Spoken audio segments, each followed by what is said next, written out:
At SteelSeries, we make the headsets, mice and keyboards that the world's best gamers win the most with. And we've been doing it since way back. Due to continued innovation and product development with leading professional gamers around the world, SteelSeries is the #1 brand for professional gaming gear. Congratulations, who wins it? The Navi to take the grand final 3-1. A lot's changed since then, but one thing always stays the same: winning.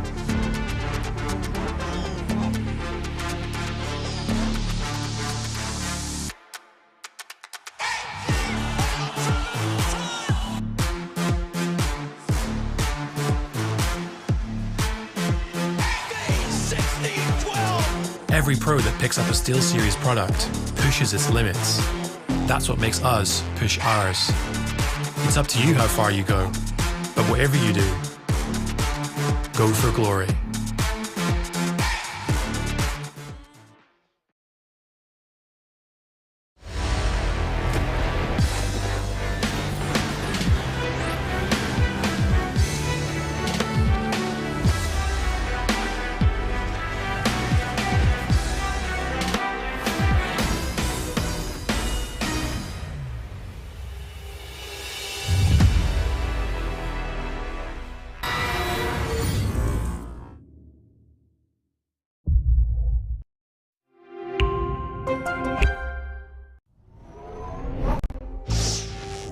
Here's a good thing about keyboards. You can type whatever you want, like for example. A bad thing about keyboards, they were made for writing emails, so when you played games, they broke. At SteelSeries, we created the first mechanical gaming keyboard with fingertip precision and sensitivity. A keyboard that could WASD its way to wins and withstand the rage of defeat. And just when it seemed like the keyboard was solved, we reinvented the technology for the first time in 35 years. Now you can customize the sensitivity.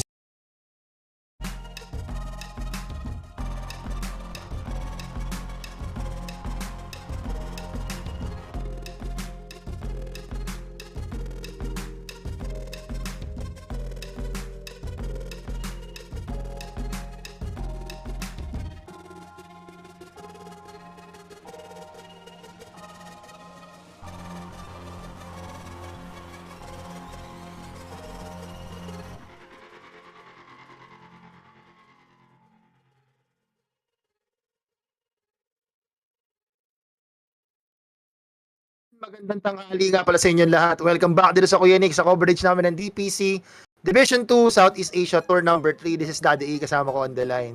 Kami from Los Angeles, Ate nyo Ishi. Uy, magandang tanghali nga po pala. Syempre sa mga nanonood dyan, guys. Don't forget to like and share na po yung stream natin dyan sa Facebook. Sa YouTube naman, like and subscribe. And then sa Twitch, follow and subscribe. Kung may pang-subscribe kayo. Ayun, medyo konti pangalan tayo rito na viewer dito sa may Facebook kasi isa lang yung pantingin ko. Pero ito Ishi interesting din natin ikakasda dito sa Division 2. Opener natin eh. Neon Esports versus MIPH. Ikaw, thoughts mo dito sa bakbakan natin? I think dito sa series na to parang underdog pa nga yung Neon dito just because sa performance nila. I mean, yung MIPH kasi napakaganda ng performance nila recently. And ito, kache-check ko nung mga games nila. Nasa 6 games, winning streak sila. Tinalo din nila yung Execration. Medyo hindi ko ganong kilala yung team dito sa Can mode dan tournament na to. Pero still, 'di ba? Being able to keep winning even sa ibang tournament, must feel good syempre para sa lineup or para sa team nyo. Yun, tama nga sinasabi ni Ishi. Alam nyo guys, yung sinasabi ni Ate Inyo Ishi, punta lang kayo sa Gosu Gamers.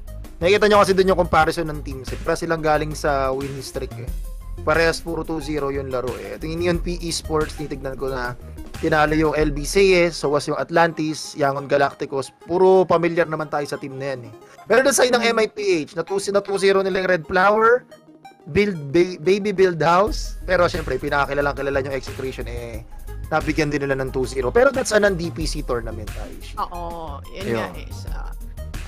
Kumbaga, di natin alam kung baka naka-experiment lang din yung mga teams dyan sa tournament na yan. Pero for sure, it's a good tournament, good match to test things out para kung malaman nyo kung ano ba yung nag-workout para sa team nyo.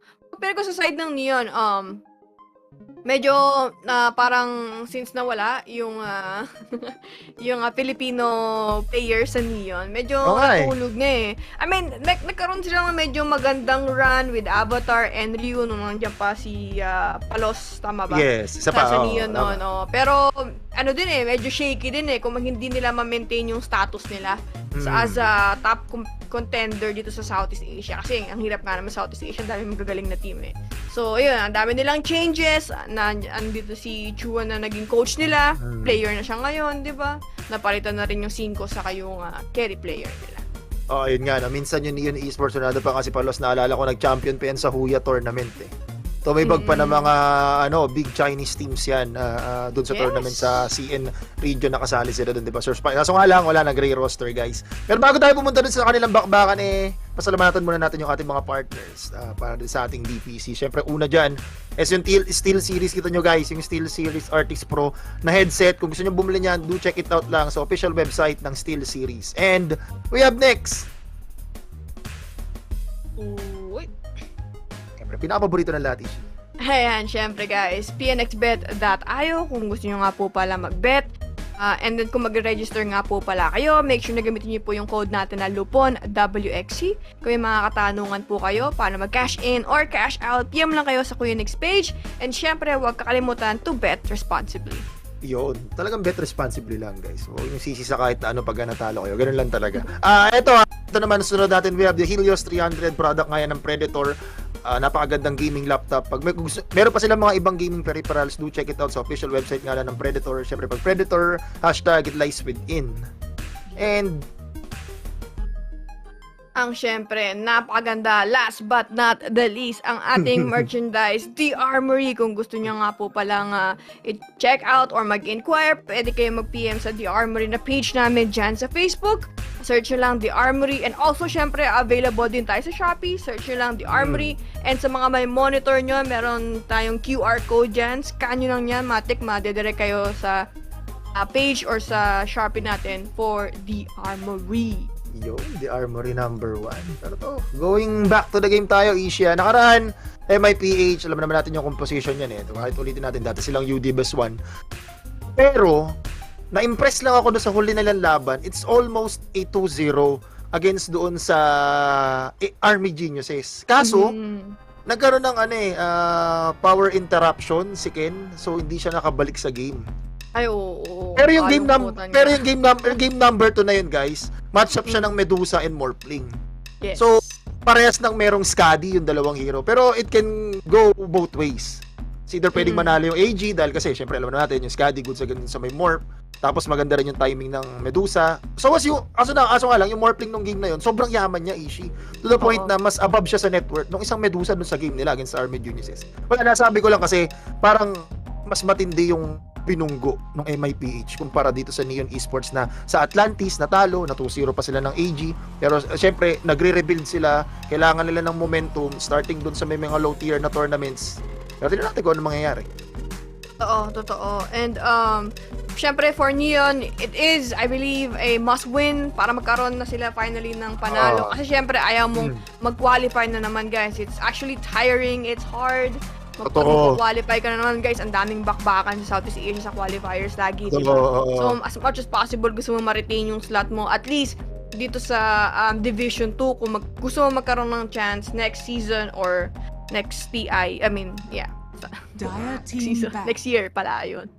Pero sobrang tindi ng pressure kapag napunta ka sa baba. Pero to Asia, draft is up tulad ng pinag-uusapan natin kanina, no? Yung Warlock, winners pick ng Neon Esports, di ko lang nakita for the side of MIPH. Pero okay, DK Templar daw sabi rito ni Direk. So DK Templar for the side of MIPH and Neon Esports sa opener naman nito DP at saka Warlock. Ishi. Yeah. I think na-mention din naman natin ito all throughout. It's just the sustain is really good sa laning phase, di ba? Since nga na-nerf yung salve, so mas nagiging popular yung mga supports na merong sustain sa isang lane. Plus din kasi yung teamfight, I think that's also pretty good. You got fatal bonds and yung golem. It's also a BKB piercing, so you have some kind of let's say BKB TP out na pang-cancel, yung mga ganong klaseng bagay. So yun din yung na-provide ni Warlock dito sa sige. 5 seconds Yo, remaining. fatal bonds, no, sobrang sakit. Napanood ko na kahapon sa RSG, no. Parang tinitignan ko nga yung match up eh. Parang game number 1 yata yan eh. Papak against DK na parang lamang yung Polaris sa... Kasi pwede tayo mag-bet. Sige, tara, habol natin. Tingnan natin kung ano pang open dyan na pwedeng pagbetan. Sige, direct. Other eBay. Parang yun na lang eh. Parang...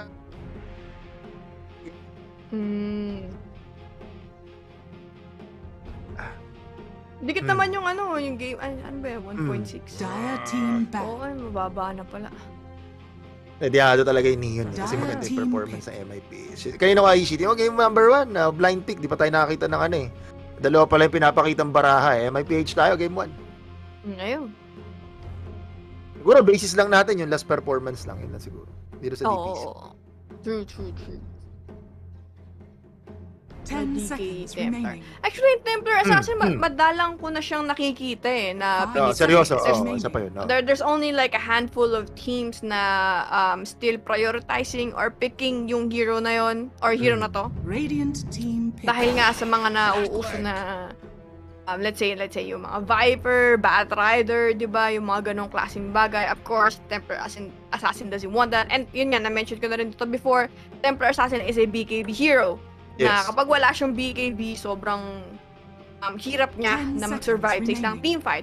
And lalo na, ang gusto mo sa Templar Assassin, lumaban because you're not waiting for a cooldown ng spell. But since yung BKB na nerf, hindi mo ma-take advantage yung part ni Templar Assassin na yun. Pero kung kinagandaan lang sa kanila issue is syempre yung snowball capability ng diba, ng Templar Assassin, mas nag-snowball doon sa may game. Talagang mananalo kayo. If ever, magawa niya yun, no? Kaso nga lang, speaking of Templar Assassin, na meron ka rito, syempre, queuing for Desolator, tapos meron ka pang DK, maganda kagad yung objective taking ng MIPH. So, what's doon naman sa Neon Esports, although merong nerf, coming from doon sa, alam natin na nerf yung exorcism na ton DP, hindi ko pa alam kung anong kanyang position, pero parang ina-anticipate ko lang na yung Neon Esports, position 3 na DP because of this clockwork, kasi maganda yung pairing doon sa may lane.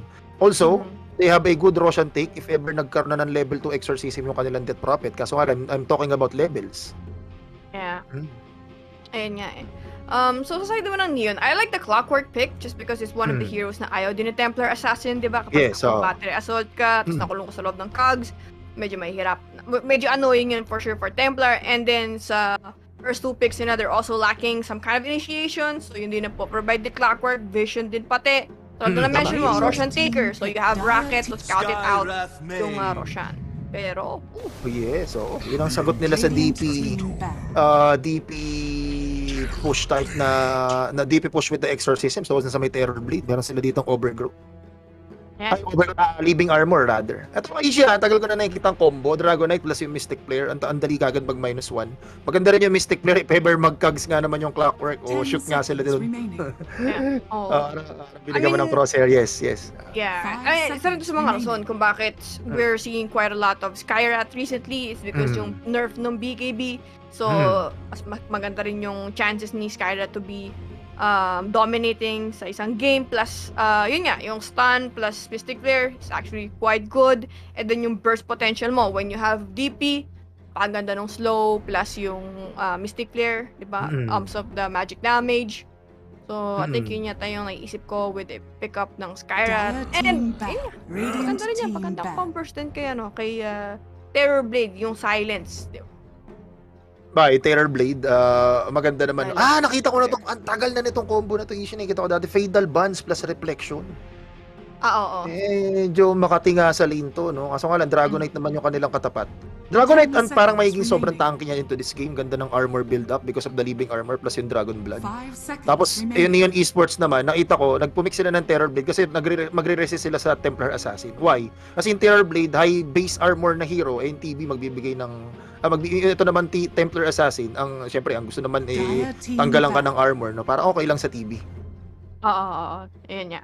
And also kasi, ang gagandaan nila sa pick ng MIPH is that flexible. Yung lineup nila, this could be a Templar mid, an offlane Yes, DK, or a DK Team mid, pick. or an offlane DK, yung mga ganong klaseng bagay. So I think they're keeping their heroes flexible dito sa lineup nila. Sa Neon kasi, it's kind of set in stone. Ang pwede mo lang i-flex dito, mas maybe DP, pwede mo siyang ilagay sa offlane or mid. That's the only flexibility nakikita ko. Whereas 2 hero side ng MIPH yung 10 pwede pa nilang seconds i-adjust. remaining. I think maganda yun since wala sa kanila yung last pick. So, they have 5 seconds to remaining. adjust ito sa last pick nila. Ano kulang nila dito? Dire team pick. So, okay, something na magdi-deal nga naman sa illusions nga na itong Terror Blade. Yeah. Saka ano din yun eh. It's also a pretty good combination. Skywrath and Sand King. Yeah, tama. Isa pa yun. Yung Barrow Strike ito is Mystic Player, pretty good. Plus yung Magic Amp pa, di ba, 10 ni seconds Skywrath. remaining. Epicenter. Those are some really good burst damage versus the Terror 5 Blade. seconds remaining. Alam mo, isa lang ang nagwo-worry ako dito sa may Terror Blade na Neon Esports. Parang kasing kinas natin to kahapon sa laban ng Summit G at sa Execration. They do have yung Teamfight, 'di ba? Nandun yung arena. Kahapon yun, guys, ha. Kaso nga lang, after nung arena, wala na silang stand base ng hero. Kumbaga, reliable lock, wala nang ibang reliable lockdown after nun. Dito kasi nakikita ko, clockwork hook siya, tapos into the cogs. Kaso kapag kung wala yung clockwork doon, paano makakahit yung isang Terror Blade? Parang ang kunat ng hero dito sa kabila, meron silang way to escape, 'di ba? Yung Treant tumatago sa mga puno, meron kang Sandstorm, meron kang Meld dito sa You may now Templar select Assassin. So your they go for heroes. the Timber, so okay. Oh, yeah. Mm. I like the hero. It's a type of hero na pwedeng pumrontag, it could create chaos, buy time para kay Terror Blade dito. Saka yun nga kinukulang sila ng parang annoying hero kasi masyado silang mag-rely sa initiation ni Clockwork and then yung counter-initiate ng Golem, diba? So with the Timbers to pick, I think it kinda answers what it needs dun sa lineup nila. Pero tingin ko yung made in the Philippines. Made in Parang Philippines. Parang alam mo yung mga tag sa damit or sa mga gamit, yung made in China, made in the Philippines. Parang ganun yung naiisip ko. Oo, ginabanggit ko MIPH. At least, Ayun para nga para naalala ko yung panahon ng Counter-Strike. Naalala ko yung MI. Nilalaroan na cafe yun, alam ko nung araw. Correct me if I'm wrong, guys. Medyo matagal na panahon na kasi yan. Pero going back to the game. Ishi, yes. As you are talking. As you are saying. I think what I like about MIPH draft is hindi sila cooldown reliant, 'di ba? Sa lineup nila. They can still deal pretty much a lot of damage kahit na say walang epicenter, low cooldown lang yung Mystic Player, and also syempre yung BKB is not gonna come until like probably 15 minutes or later on sa game natin. So for sure this lineup could look really scary, and then yun nga, sa side ng Neon, masyado silang cooldown dependent, like Exorcism, Warlock, Golem, plus yung Metamorphosis Terror Blade, diba? It's really up to Enryu and si Avatar for them to set up yung tempo or yung phase ng game para mapag-buy sila kay TB, kasi kung hindi, like kakainin sila or masyado ma-overwhelm sila sa early pressure ng MIPH.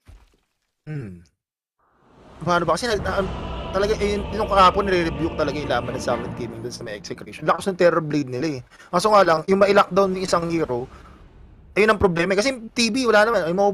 Immobile naman siya na hero. Malakas siya, pero tatayo lang naman siya sa lugar niya. He has the range. Kaso nga lang, kung makakalayo yung kalaban, hindi mo naman may stun, hindi mo makokontrol, hindi rin siya makakahit. Diba? Saka si TB is not the same Terror Blade as he was before, diba? Dahil nga nag-buff yung neutral item, so kapag si TB, kapag natalo siya sa isang laning phase, hindi siya ganun kabilis na makapag-comeback sa isang game. So, and at the same time, MIPH has a really good heroes in terms of invading yung triangle or putting pressure dun sa farming ng TB. And dun nga, plus they have the burst damage kay TB. It's not until makuha ni Terrorblade yung Manta style niya, bago natin siya makita na maging medyo mapabilis yung farming niya to the point na makuha niya yung Skadi, whatever next item na gusto niyang bilhin. Pero still, yung teamfight pa rin ng Neon Esports naman, medyo nakakatakot pa rin. Di ba? Once nag-hit yung chaotic offering, tapos lumaban sila sa magandang area, magandang terrain yung pinaglabanan, tinamaan ng chaotic offering, tapos nandun yung fatal bonds, plus yung reflection nitong TB, hayahay yung buhay, pwede sila makapatay. Kaso medyo makunat nga lang yung mga heroes for the side ng MIPH, di ba? Yeah, for sure. Like, imagine mo, fatal bonds, plus yung pasok lang ni Timberso, yung dalawang lang na yun, sobrang sakit na yun. Okay, pero... Bagay, tama, speaking of Team Verso, yun nga, meron kagad silang information if ever mag-go in. Pero ito mga kaibigan, magkakabatian kagad yung side na Neon Esports na MIPH.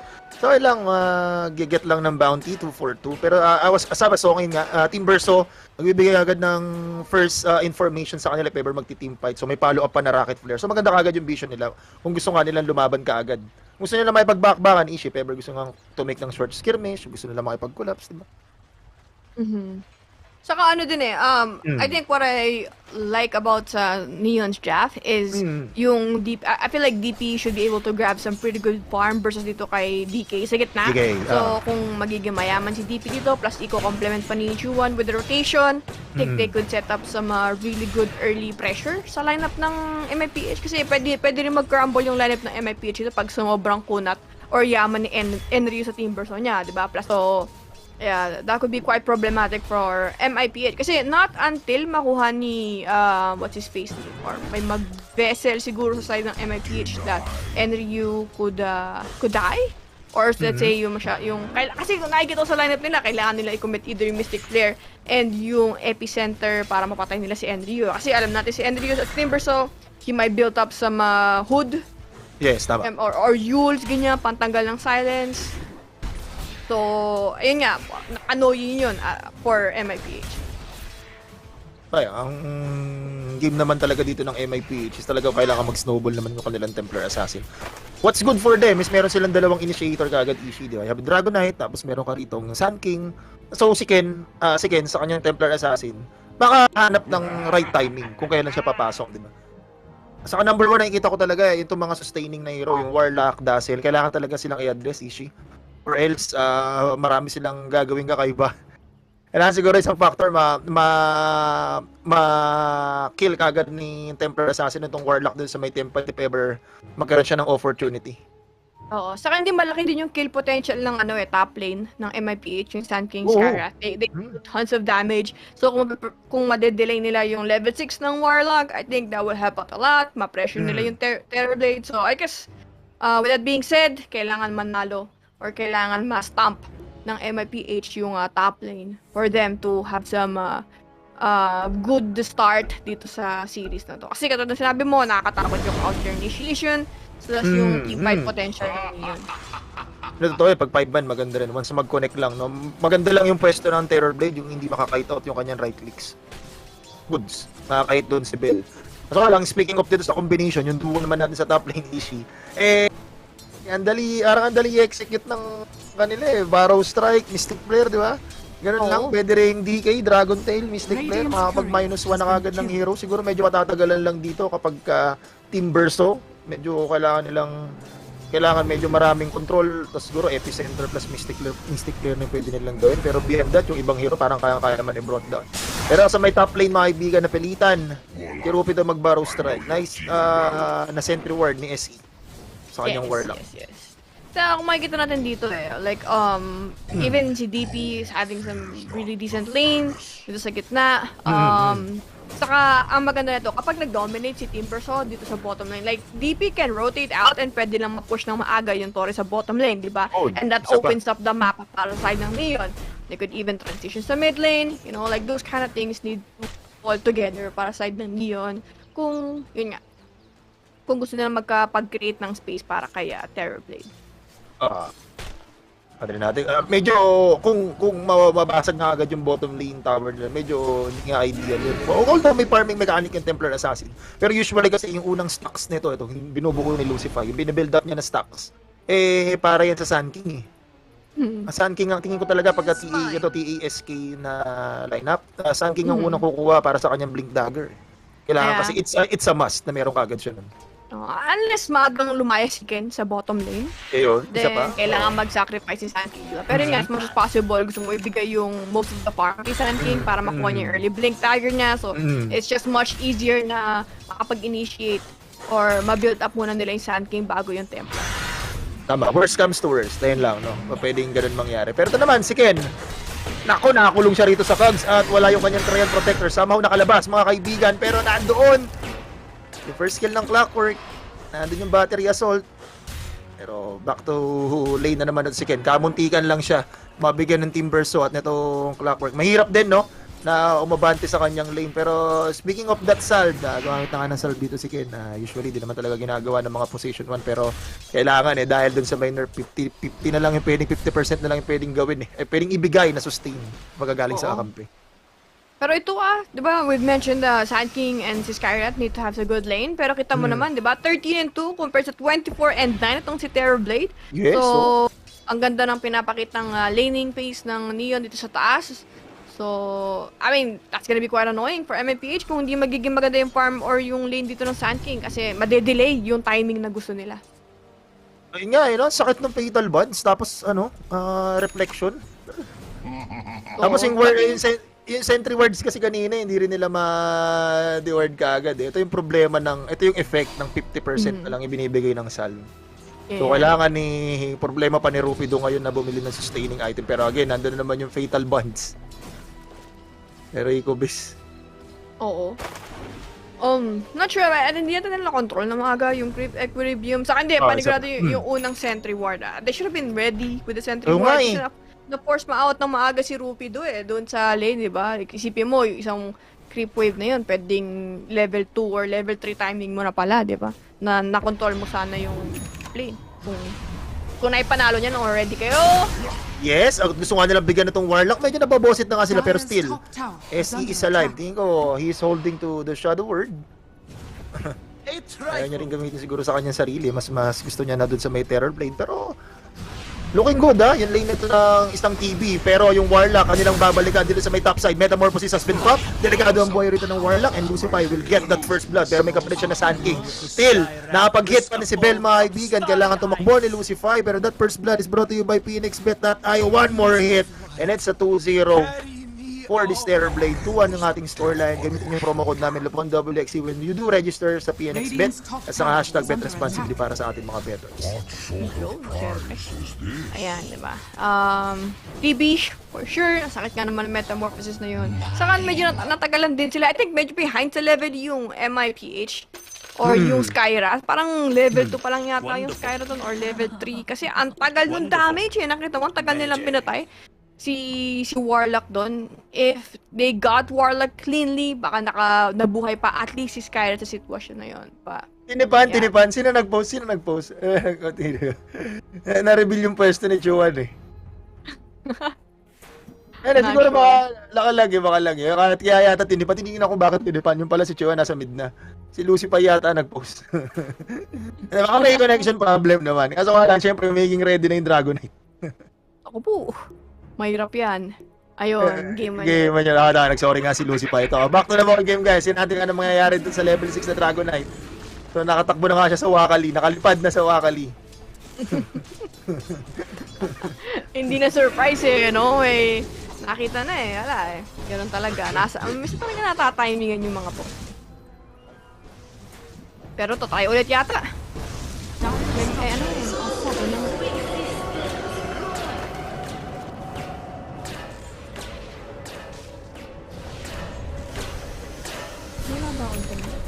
Okay na, bumalik na.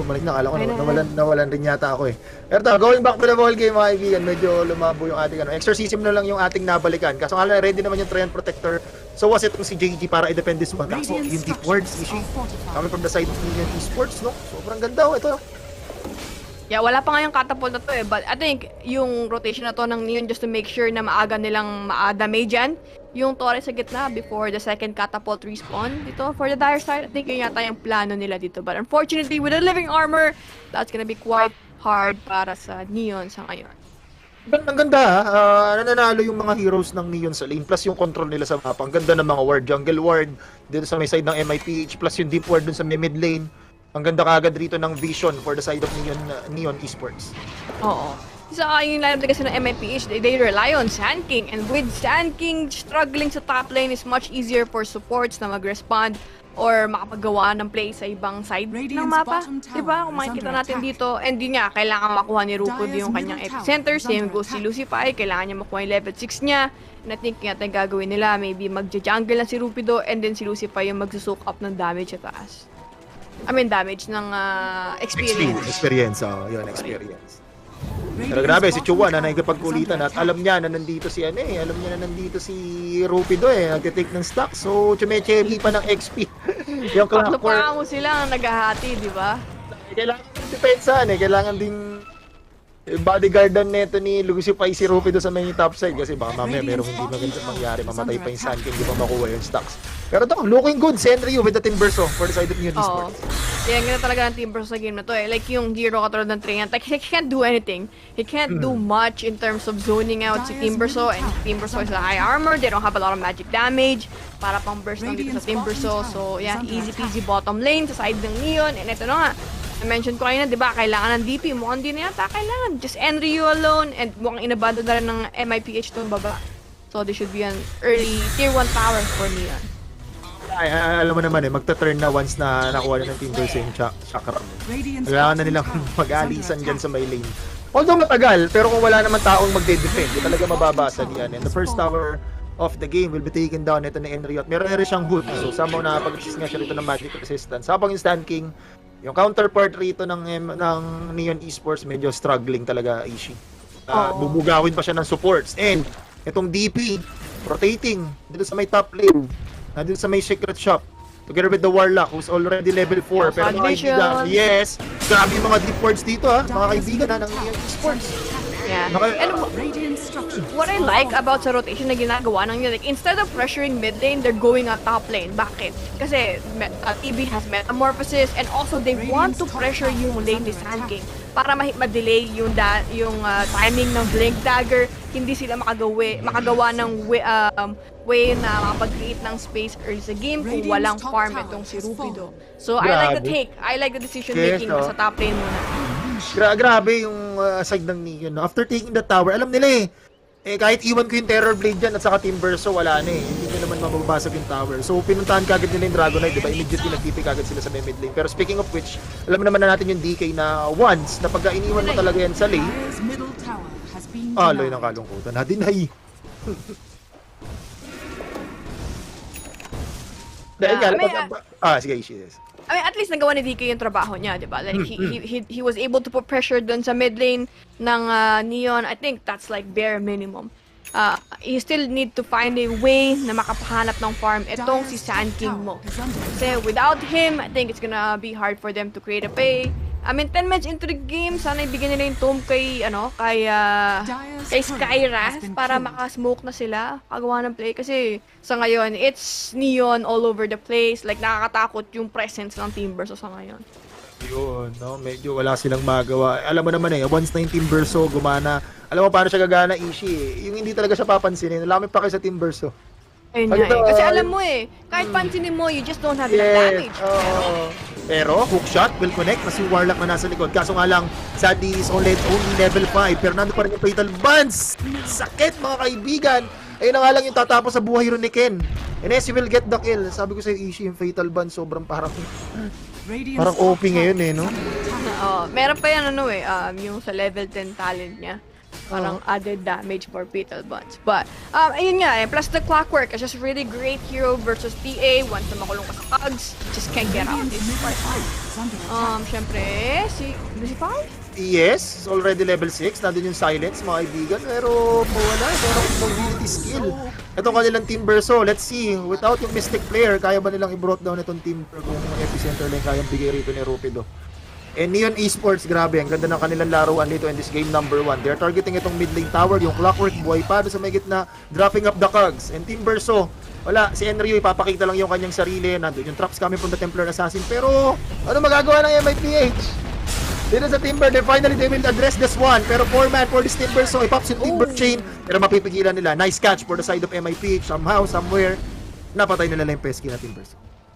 Yeah, and I think that was the Blink Dagger reveal ni Rupido. So, kudos sa kanya. So, with a lot of things happening sa top lane, he still managed to farm yung kanyang Blink Dagger. And yun nga, napakay na ng si Team Brazil. But, still, they're not out of the woods yet. I think they can still encounter quite a lot of problems since si TB is now free farming.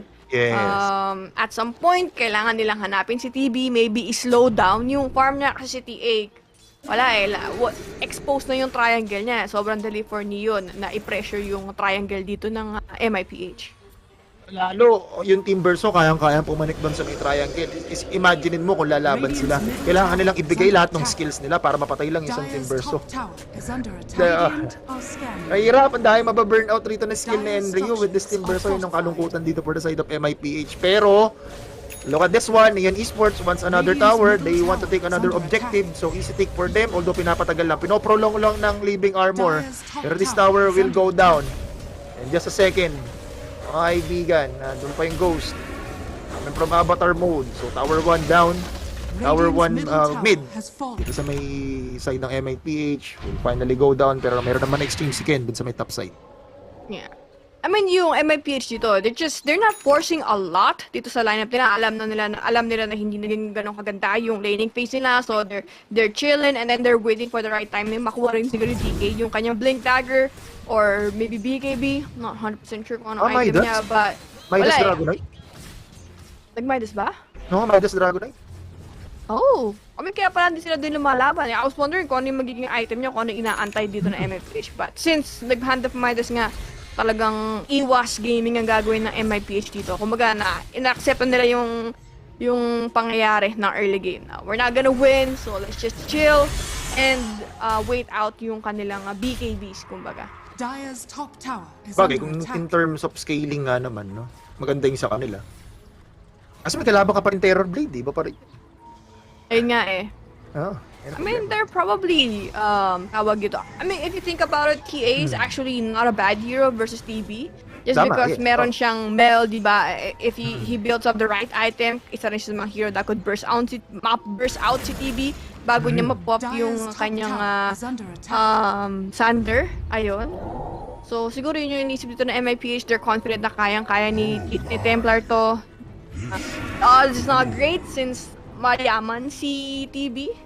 Yes. Pero with an Aegis of Immortal, pwedeng magbago lahat yon. Mabilis. ng MIPH. Tama. Especially, nandito na yung Desolator kay Ken, di ba? So, yung Roshan nag-open up na. Wala pa pala siyang Desolator, so yung option out for the dagger. Naku, ready yung hookshot. Huli yata si TE. Nandun nga mga kaibigan yung rocket player, tapos Templar so instantly jump in. So, easy pick up for the side of Neon Esports. So, saan ba? At least natangkin yung Trian Protector yung gank na gagawin doon ng Neon. At hindi napunta sa may Templar Assassin. Ayun na nga eh.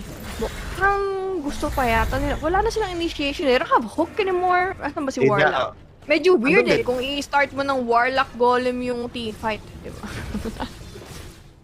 Parang gusto mo yan, kung parang gusto mo siyang ibigay kung pang save dun sa TV. Parang isa yun ang pinakamagandang way.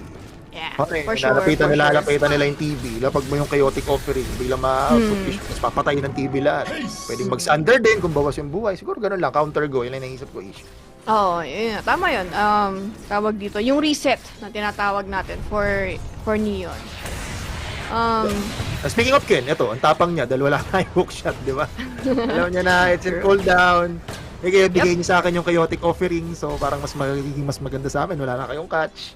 Oh, Okay wala lang. talaga. Yun yung problema nila dito, yung Neon. It's just they're relying on like, alam mo yun yung pangaraga sa ang team fight.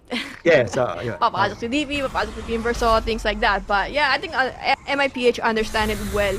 Then, na kulang nga sila sa disable and they're getting away with like split pushing and farming dito sa mapa since napagod ng kahanap yung Neon eh. And kung makikita mo din dito sa side ng Neon, they're not even setting up or they're not even attempting to at least get yung Roshan or play some good vision sa may pit. Kasi kapag may Templar talaga, as much as possible, gusto mo i-deny sa hero na to eh. Kasi parang isa rin sa mga requirements sa Templar Assassin para mag-dominate sa game is makakuha niya yung Aegis of Immortal. Pero at least, yung side ng Neon Esports, napigilan niya yung Sand King na makuha kagad yung yung timing ng kanyang item, di ba? Medyo may delay, di ba? Medyo galing sa pagod yung Sun King bago niya makuha yung kanyang dagger. At least, hindi yung tipong sobrang dominante niya sa lane, tapos yung Terror Blade, pupush out sa lane. Pero hindi, yung Terror Blade nagkaroon ng magandang game. On the side of Esports. Nakapag-farm, top of the network yan. Oo. I mean, yes, ka doon na na-delay nila yung Sun King. But then again, kung makikita mo dito, Neon is actually not getting any more lead. Ayun, isa Sa pa, game isa pa natin, yun. diba? They have slowed down. Yes. Naging passive yung game nila. Like, with that much advantage, map control na nakuha nila early sa laban natin, we haven't seen them made progress. So yun lang yung concern ko sa lineup nila. Na they should have been putting a lot of pressure dito sa Templar Assassin. They know na it's still going to be hard to burst down si Team Berso and si DP at the same time. They need to start grouping up sa may pit kasi at some point pag nakuha ni Templar Assassin, makakuha lang sila ng hero kill sa side ng Leon. And Roshan, that's it. He's gone in like 2 seconds and all of a sudden, naubos na kayo ng outer towers and then out of hand na. So I like this decision making sa side ng Leon. Pero ang tanong, contest kaya ng MIP. Ishi dito sa level 2 exorcism. So double yung ghost. Tingnan natin mga kaibigan. So nakita nila, ang sitwasyon natin guys, so nakita nila yung DK at saka itong si Skyrat Mage na nandun sa may bottom lane. So it's a perfect opportunity for the side of TNT to take this Roshan. Kung nga sinasabi ni Ishi, this is a must for the Templar Assassin para mapanalo yung game. So inunahan na kagad nila. So inalis na kagad nila isang key factor na makuha kagad yung Aegis of the Immortal. So meron naman sila nun, di ba? Pinag-usapan naman natin sa draft, di ba? They have Metamorphosis, level 2 na Exorcism, di ba? Good Roshan take. Yeah, but then again, wala nang exorcism si DP, so I think it's gonna be quite hard na mag-take ng Torre. Tingnan natin kung si TB is going to maybe slow siege yung tier 2 tower. Hindi na itong gawin para pauwiin lang nila, let's say pressure lang nila yung top lane, pauwiin lang nila yung MIPH, ganun. Not really committing a lot, just so makapag-force lang sila ng reaction sa Radiant side. I think it's not a bad option. Curious na talaga ako sa Midas rito. Grabe. What is aiming for? Siguro yung late game, no? Okay, nagandahan lang dito for the Aegis of the Immortal. Siyempre, mapipigilan kang mag-gank, no? Pag-isip na papagdalawang isip ka na mag-gank because merong second life yung isang Terror Blade. Although, nawala yung kanilang mga big spells, it's in cooldown, sobrang kailangan nila ng Metamorphosis sa Exorcism para to Teamfight. Pero let's see, kung anong call rito ng MIPH. Will they gank na merong Aegis of the Immortal na down yung mga ultimates o will they stay passive na hit lang yung mga item na kailangan nila into this game para manalo? Ayun ang titignan natin. Pero, yeah, I'm just a little bit concerned sa side ng Neon. I feel like they just, the way, kumbaga hindi nila pina-press yung pressure. They're not putting a lot of pressure sa lineup ng MIPH after all the effort na ginawa nila sa early game. Pero pwede mo rin sabihin na nababasa din ng MIPH or magaling silang umiwas dito. Diba? They had some good vision din. Yes. Kaya nakakaiwan. I mean, you have Templar Assassin, Templar Assassin Traps. So it's also good vision, diba? Hindi na naman tama ka doon. Hindi na naman yung may one step ahead. Hindi na naman yung Esports yung may one step forward dito. So was nandun naman yung Templar Assassin Trap. Pero mga kaibigan, they dug too deep. Nandun yung Mystic Flare. Okay, na-blow up kagad rito ng MIPH. Yung Aegis of the Immortal, itong Terror Blade, and he doesn't have yung kanyang Metamorphosis. And he is isolated. He has yung kanyang Scuddy, pero JG will dive in. Nice hook shot to control mga kaibigan ng Dragon Knight, pero nice counter go. Coming from the Chaotic Offering. DK just will pop dun sa may backline, pero there's the overgrowth. Exorcism is up. No strike coming in, pero yung kanilang Terror Blade will finally fall down into the hands of Ken. At mga kaibigan, look at Avatar mode, pushing forward, pero nice barrow strike coming from the Sun King Court. Huli yung dalawa, plus yung Mystic Flare para ma-brought down kagad yung Team Berso. I mean, it looked like Neon was not prepared from what's about to happen dun sa tier 2 tower, diba? Like, typically, when you're sieging, naka-ready na si Warlock dun sa golem niya, but like, the golem didn't come out. I guess they didn't expect na ma-burst down si Team Berso sa agad-agad. And I think, also, probably, he didn't have, like, stacks dun sa armor niya. That's why he died way too fast, but still, it looked like Neon was lost. They looked like they were in the wrong neighborhood. They weren't prepared dun sa balak na gawin ng pag-siege ng tier 2 tower. Nagulat ako doon. Parang, hello, Neon, ay iniisip ba nila na nasa early game pa rin ba tayo? Parang ilang iniisip ko.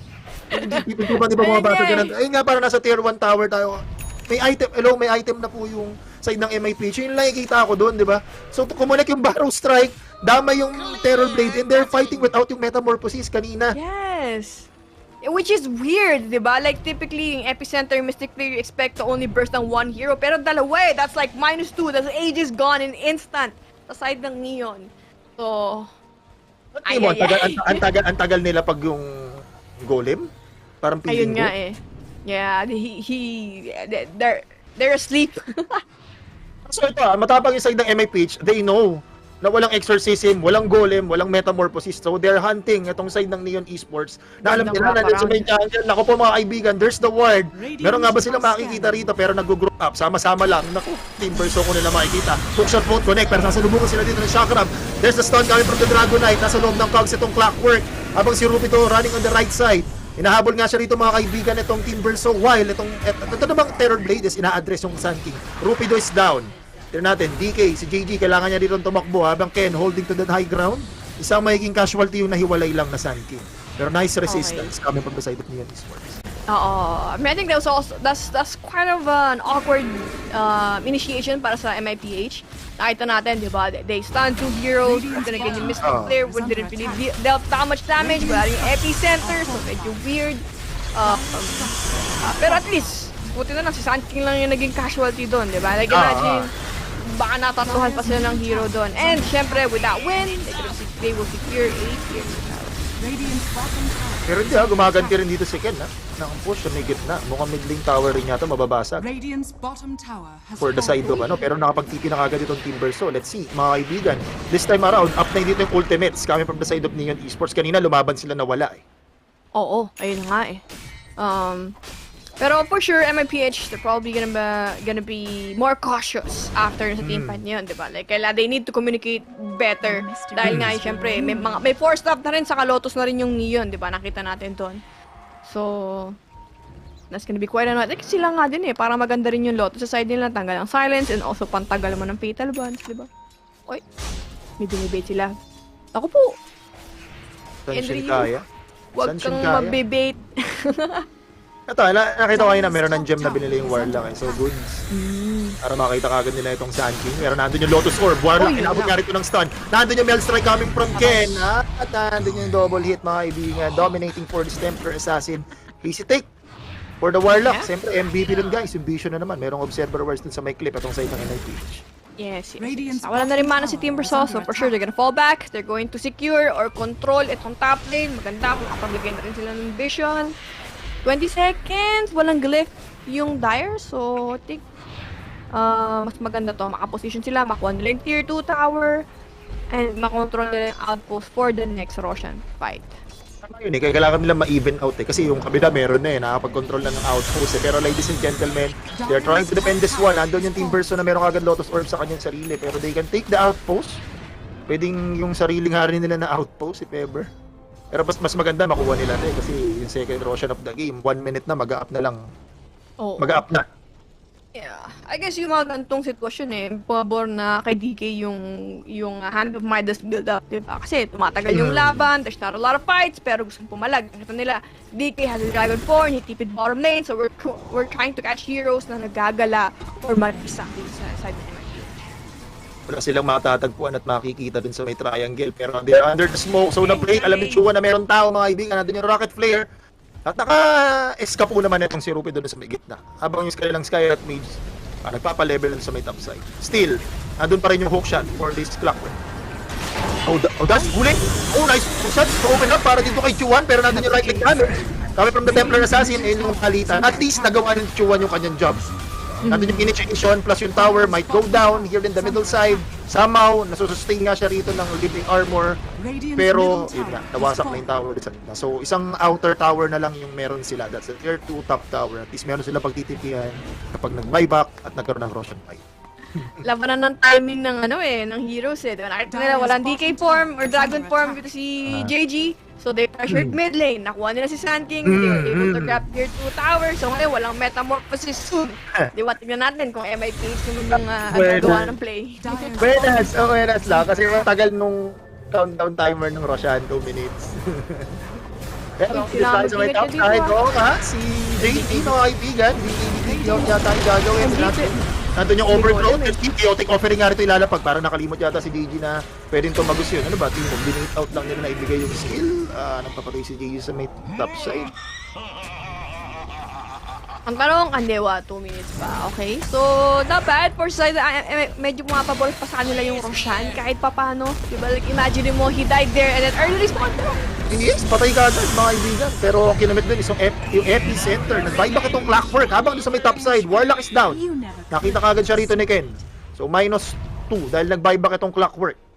Pero still, patay yung kanilang Dragonite. Gusto ko yung naging move ng MIPH dyan. That's because, dahil namatay yung DK nila, magbaback out na sila, di ba? Magta-turtle na sila sa base nila. They're trying to catch hero off guard side ng Neon kasi alam nila na Roshan could be up soon. So kung makakuha sila ng ilang heroes, hindi rin magiging ganun kakomportable yung Neon na position doon sa may pit. Kung sakali man, di ba? But unfortunately, yun nga, namatay din si Triant on that fight. They forced out some spells. Namatay. I think nag-buyback nga, di ba? Todo sabi mo, si Clockwork. So, it is good decision making. Or shot call. Inahuli na naman yung Clockwork. Nag-buyback to mga kaibigan. He's out. That's like 69 seconds. So, yung sitwasyon dito, 5 versus 4 if ever mag-up itong Roshan. Hindi ko talaga nagpa-bait si JG na ibitaw yung chaotic offering. Parang hindi siya aabot sa Roshan timer. So 80 seconds nga. So 22 seconds mag-up yung Roshan, 80 seconds yung kanyang chaotic offering. So parang nagpa-bait out nga. Inisip ko kanina bakit nag-i-stay yung Dragonite doon, no? So parang pinabe-bait out talaga niya yung Golem. So let's see kung paano i-capitalize yun ng MIPH. Yeah, pwede rin. But then again, like, wala din naman si Clockwork in 40 seconds eh. Di ba? And kung makikita na both teams, they actually don't have wards dito sa my pits. I mean, yung Neon pala meron to sa may triangle ng MIPH. So that's pretty good. May traps ba yung MPH? So for sure, alam na nila nag-respawn. Nasa area din yung Neon. So ito na, yata yung next palagan natin. Dragonite yun. Pupush out lang muna natin yung lane. So alam nila na wala pang Clockwork, 10 seconds. So was yung chaotic offering. So si JG, instantly pupush ka agad yung lane. So Blip, ginamit na kagad mga kaibigan dito na Neon Esports. Meron pa naman siyang torrent pagtitipian doon sa may bottom side. Pero still, ang pinaglalabanan is itong Aegis of the Immortal. Plus yung shard na pwedeng ibibigay ng second Roshan of the game. Clockwork, immediately nagtipika agad doon sa may outpost. Ready naman itong side ng Neon Esports to take this one. So meron silang information coming from the Templar Assassin Trap. Tignan natin kung paano re-responde itong side na MIPH. Ayun nga, parang feeling ko hindi eh. Kasi nag-DK form din eh si JG dun sa baba. So for sure, it's not gonna be available kung take nila yung laban na to. So I guess they really don't wanna fight dito sa may pit. They feel like mas malakas yung control siguro ng Neon sa side na to. Kaya binigay na lang nila. They feel like kulang pa siguro yung item ng DK or Templar. Or siguro mas komportable sila na lumaban sa high ground instead na doon sa may Roshan pit. Or, tingnan natin. Okay, na-break agad yung smoke dito ng Enryu. Lotus for Orb, immediately into himself. Blink out si Rupido. Habang unders na smoke pa yung ibang hero rito na Neon Esports. Nandun yung hook shot. Connecting dito sa may Dragonite. Pero i-hatch yung kanyang BKB. Exorcism has been popped. Na-silence mga ibigan Trend Protector dito sa may top side. Chuan, focusing his eyes into the JG. BKB has been popped. Habang etong Sticky namatay dito sa may right side. Nakasalubong niya mga ibigan na team versus together with the Terror Blade. Kailangan mag-disengage ng MIPH. Back and forth game, Isha. Kalipat-lipat yung ating network need. Although na-burnout dito yung mga ultimates. Dito yung si Abang Hermwood with the Exorcism. Dito sa may gitna. Abang wala naman silang Treant Protector. Still, yung side ng Neon Esports, they are holding to the Aegis of the Immortal. Ewan ko lang kung dito kumuha siya. Yeah, they're playing cat and mouse. Mahuli na yata. Hindi. Ginamit niya a while ago. Etong si JG, alam ko, naku po, nandun nga yung dust. TP out, wala naman silang pang way ng pag-cancel. Nandun pala, okay. Nandun pala yung hook shot. Sabi ni JG doon. Ay, cooldown na pala yung hook shot. Oo nga, nakagulat niya mga... Yung saglit lang din yun, hindi yung matagal yung cooldown nun eh. Ano kayo ginagawa niya ron, no? Pero anyways, going back to the game, I think he's probably cutting off the wave para ma-delay yung pag-high ground ng MIP. I think yun yung siguro, ang naisip ko na logic ito is they're not ready yet to take the fight. That's why they kept delaying. They're not taking fights na alam nila na, or kumbaga tinetest, alam nila na hindi pa sila mananalo. Kaya nakikita mo, hindi sila lumaban sa pit, pinigyan nila yung Roshan, he's split pushing. Yun nga, kulang pa siguro yung item nila or hindi pa sila komportable. Pero okay lang ba sa kanila lumaban sa late game na 6 yung item na Terror Blade. Pero mga kaibigan, after namatay itong kanilang Dragonite, namatay man yung Variant Protector, and yung Dragonite doesn't have a buyback. Nakumit na mga kaibigan yung kanilang Bilip of Fortification into this one. 5 versus 3 yung ating sitwasyon. They have been leaving armor to sustain, pero Rupido will engage. Mystic Player, alright. They burn down. Terror Blade, now. Mabubuhay nga siya rito, second lap. It doesn't have yung kanyang Metamorphosis. Pero still, dun pa rin yung magical burst coming from the side of MIPH. So, kailangan bigyan respeto yan ng Neon Esports. Back to your question, kaya ba nila? I think they can.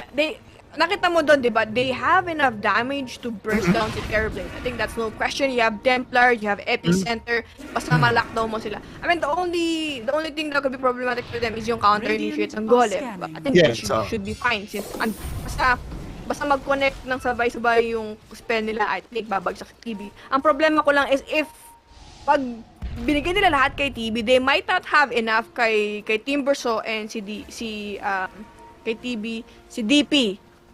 Ayun, si DP naman. Kasi si DP also deals tons of damage.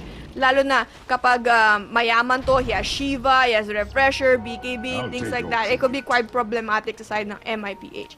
So, I think TP is fine, pero kung masyado nilang papatagalin or bibigyan ng freebies yung Neon, baka hindi lang si TB yung maging problema nila mamaya.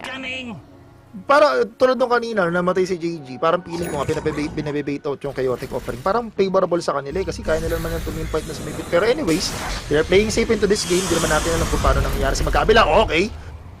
Nandito yung Clash, nandun yung Sandstorm at mukhang mababurn down ng Mystic Player yung kanyang Warlock. Okay, 1 down. Warlock going down without using yung kanyang chaotic offering habang kinabitan naman ng Linkens. Itong si Enryu, kailangan nila mag-disengage. Itong side na Neon Esports, okay, they caught it with Timbersaw na silence mga kaibigan, right-click damage doing it, pero nakapag-Timber chain out. Nandun yung Lotus Orb, and yes, nakapick up nga sila ng dalawa. 70 seconds out, nawala si Enryu. Yes. So, yun nga, I just really think na yung MIPAs, kampante sila na kaya na nilang depensahan yung high ground nila. That's why they're not taking yung ibang fights na bakit hindi nila kinokontest to, bakit namamatay si DK, because they know that yung ilang hero nila can defend yung high ground, and alam din nga, na-mention natin, di ba? Neon, pero wait lang. Yes, they are chasing dahil alam nga nila na wala mga kaibigan. Yung Metamorphosis, hindi ko makita kung cooldown nga ba or hindi, pero Metamorphosis up. Hinapag na nila mga kaibigan na itong Death Trap at kaso nga force up sa edit for 2-1 para iligtas. Ipo-reposition yung kanyang kakampi. Nandun yung Fatal Bonds, threatening dito sa may Sun King. Together with the Dragonite, so mag-disengage tong side na Neon Esports, force back into their base, na-control naman ng MIPH yung outpost for the dire side. And 4-man smoke, ready, nakagad itong side ng Neon Esports. So ready to fight na naman sila dito, Ishi. Okay, si DK na naman, pinapunta rin nila dito. Pero nga, like when I mentioned ko, yung lineup kasi ng Neon, they heavily rely on their spell cooldown. So, kung pag hindi nila naipanalo yung Teamfight, with their, naka-available yung Metamorphosis nila, Deep Exorcism, and Golem, and napakahirap sa kanila mag-move on after nun. Pero wait lang, JG? Yes, let's see. Ready ba yung kanya? Hindi mo tumama yung hook shot. Gusto mag-advance in Nature 1. So, first stop into the Ags, so hindi niya mahuli itong Dragonite.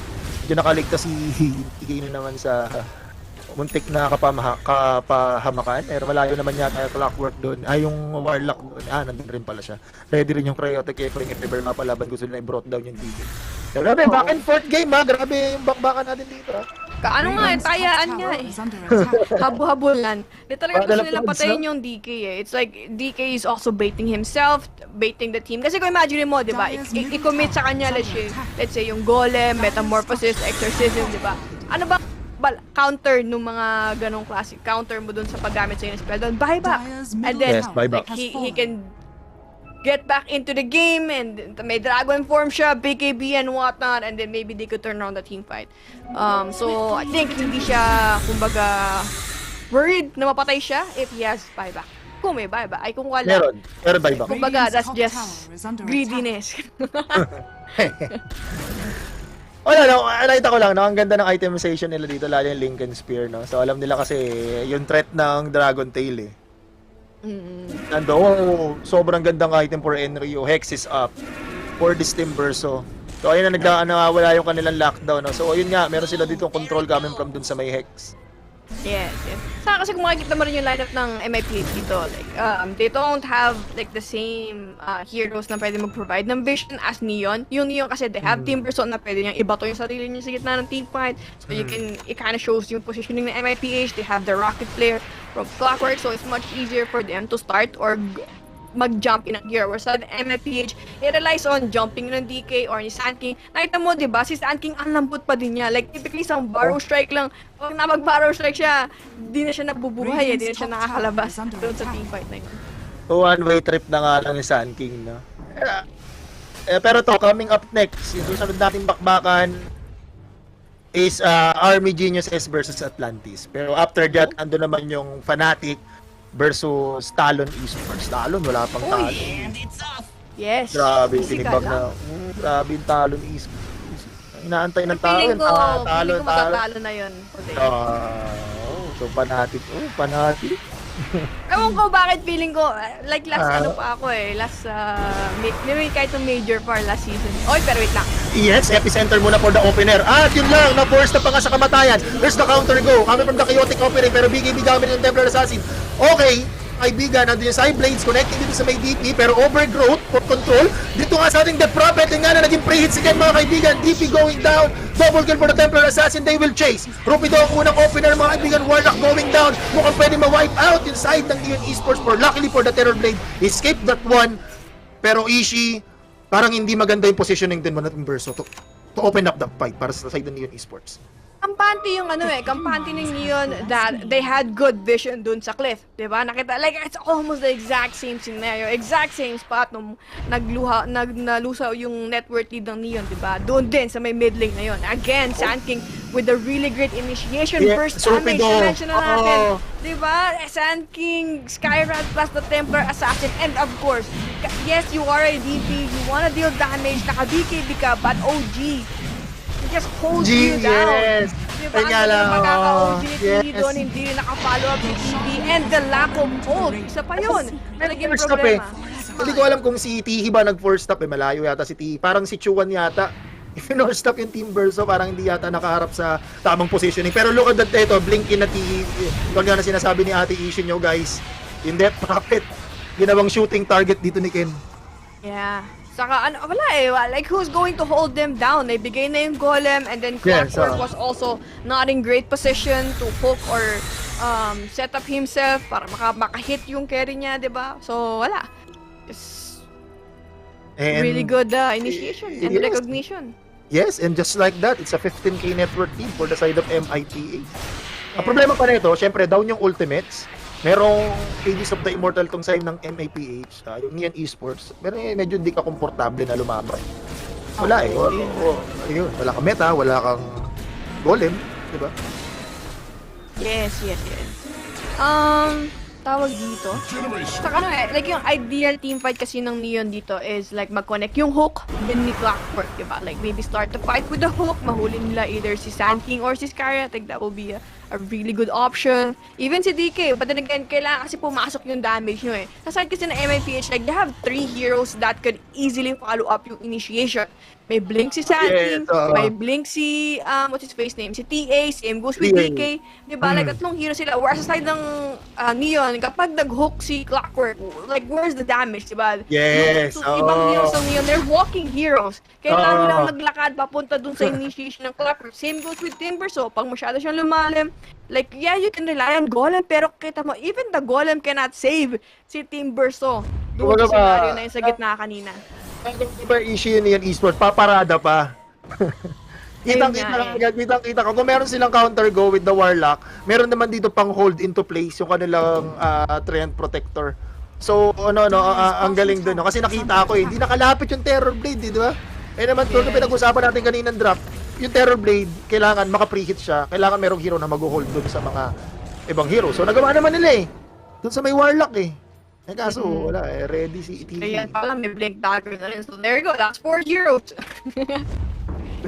Na kaya nga mag-initiate and mag-follow up kung sino man yung mag-initiate sa side ng MIPH, di ba? Okay, Natulog nga si Rupido pero he has been caught by the Hex. Nice force stop doon sa may kakampi. At nabuhay pa mga kaibigan. Kuya ito feeling for this DK. Hipops yung kanya BKB. Habang si JG, medyo masakit yung damage coming from doon sa may Terror Blade. This DK might fall down. Tingnan natin mga kaibigan. Silence sa may likod. Exorcism gagamitin. Down at 100 seconds yung kanilang Dragonite. Also Triad Protector. Mauhuli mga kaibigan. It's a win fight for the side of Neon Esports. Let's see where will they go. Hot mama pa. Ay, kala ko. Hook na naman. Timber so chain pala. Timber chain pala. Kala ko may hook na naman eh. Yun Gumaganda ha. Pero may buyback yung Dragonite ha. Guys, kaso nga lang pag nag-buyback siya, it doesn't up yung kanyang BKB. Meron tayong clip of fortification for the side of Neon Esports. I-split yata, i-even trade yata Ayun, kumasa. Yung backdoor protection. Nakabasag ng tower itong Templar Assassin. Nahuli nga nila itong Clockwork. Hex for this SK. Mga kaibigan, nag-buyback itong Dragonite. Habang si Rupido pops yung kanyang BKB. Let's see in the mid lane. Rupido nakita nga niya positioning dito sa may backlines. Pero meron silang set reward. Andun yung slow. Kumonekta sa may Dragonite. Ay dito sa may Terror Blade. Pero meron siyang back damage doon sa may Lincoln Spear. Nabasag nga, ano nga lang, ang gandang backdoor play. Coming from dun kami kay Ken, no?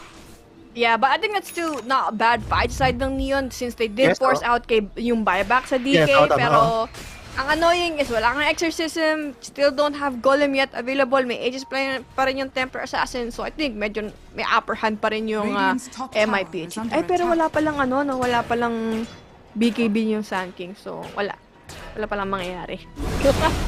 Wala ring meta eh. Down din yung mga experts ng parehong. I mean, yung sa kabila, syempre, yung BKB, napaka-importante.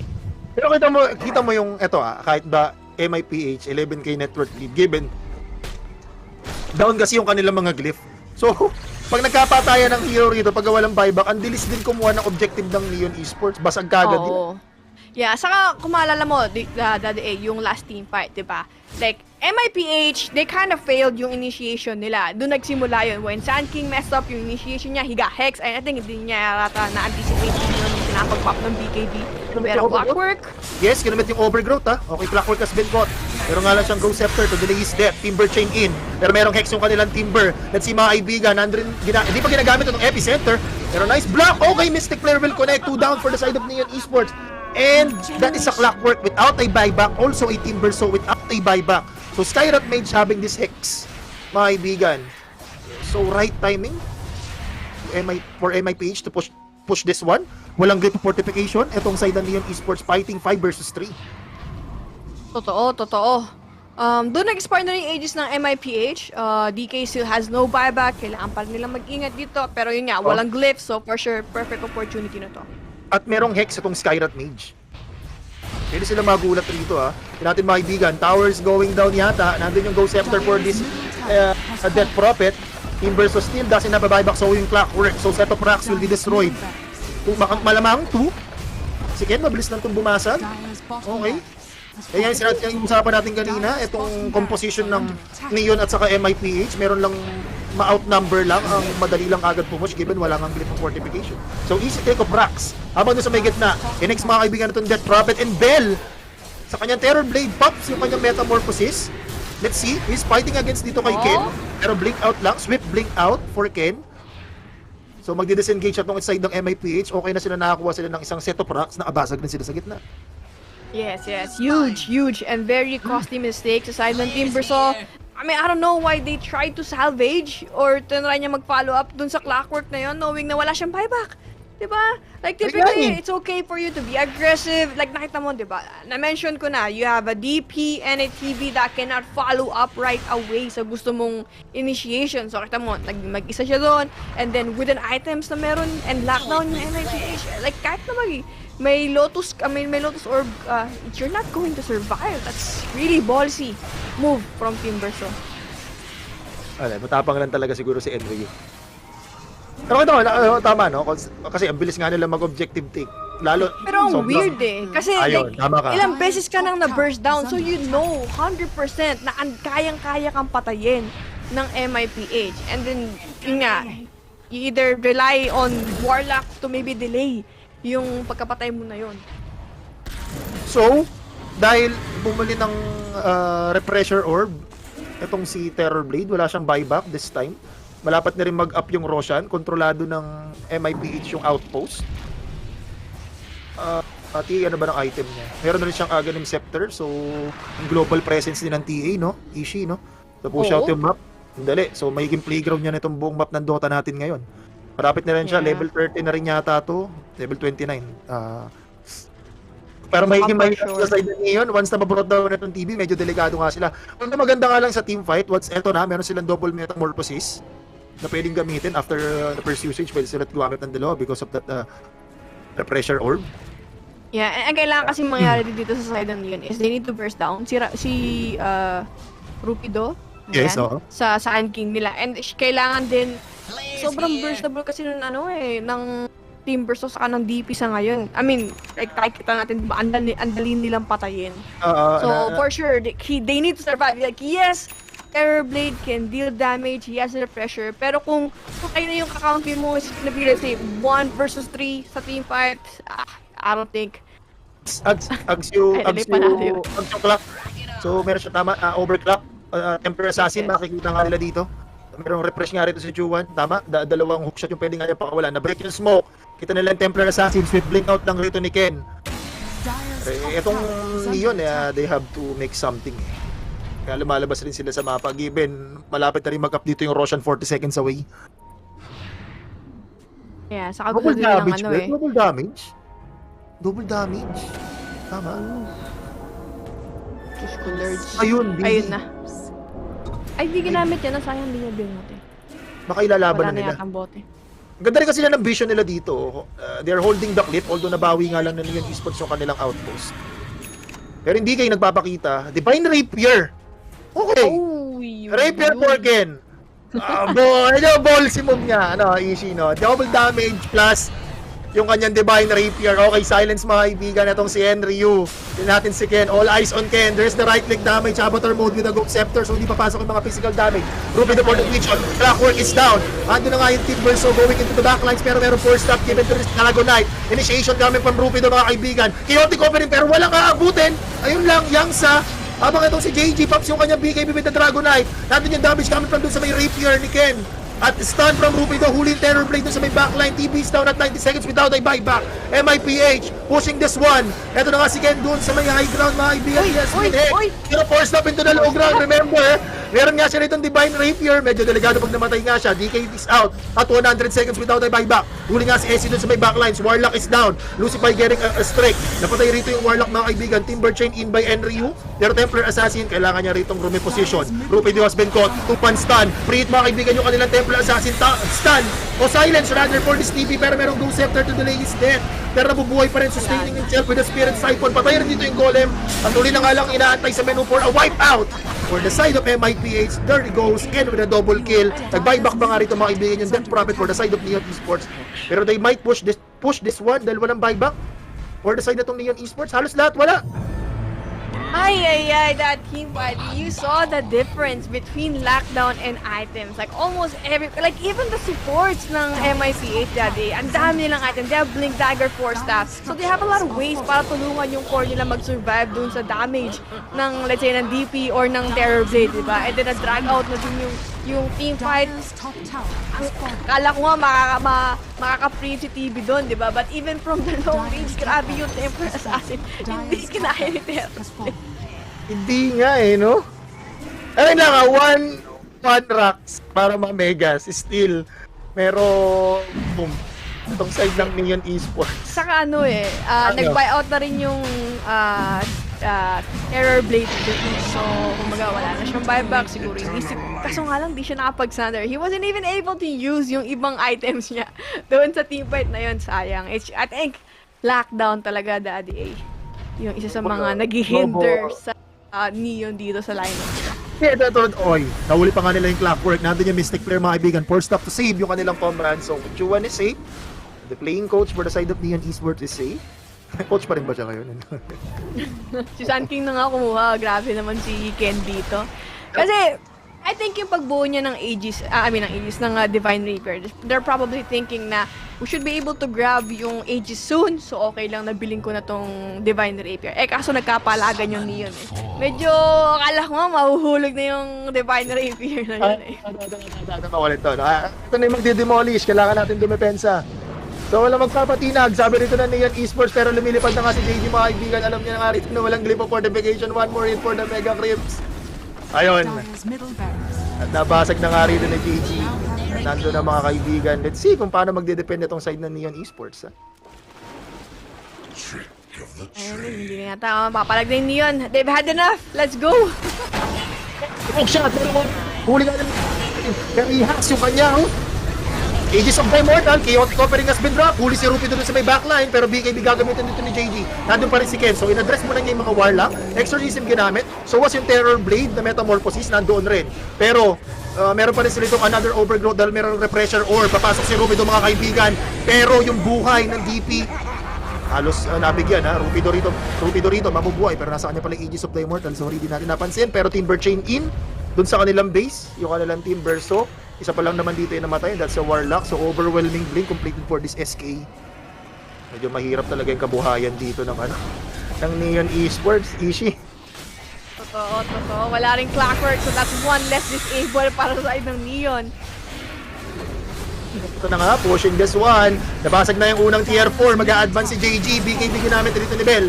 Habang Timber Chain out. Let's see, inabot ng nullifier ito si JG. So was dun sa may reflection. Metamorphosis is down for this Terror Blade. Push out si JG. Pero nakapag-sustain naman yata with the Dragon Blood. Kinabatan nga siya rito ng Lotus Orb. Hex for this TV. Ginamit nga ni Lucify.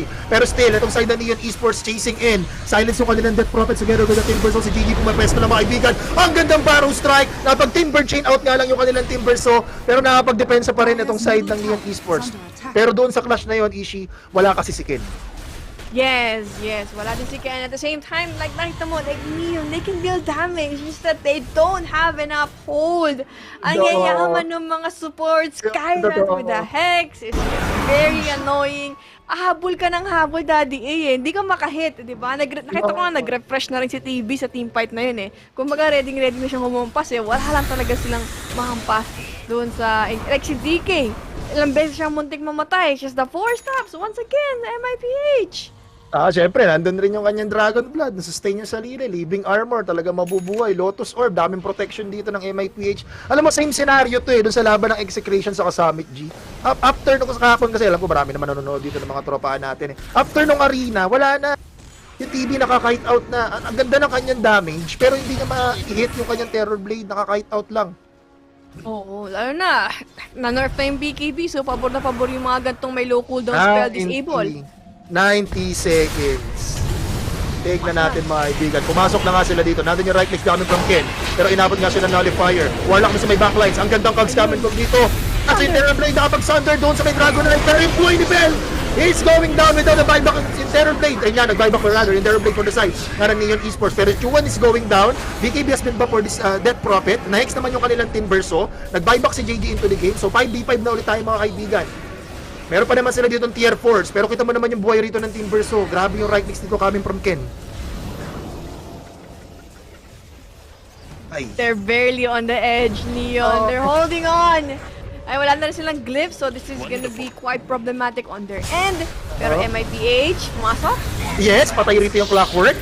And it doesn't have yung kanyang buyback. Timber Chain out lang. Medyo mawawala na rin yung mga ghost. So si Ken bumili siya rito ng Repressure Orb. Okay.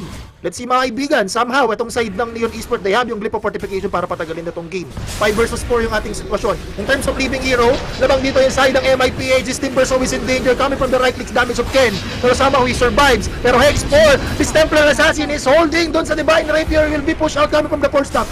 Ken is safe. Pero mga kaibigan, initiation coming from the Barrow Strike dito ng Rupido. They want this Timber so. SK is down mga kaibigan. Out of 2 minutes. Pero dalawang hero na batay dito sa Neon Esports. Timber so is down. Patay mga kaibigan yung Terror Blade. That's an old Rakrel for Ken.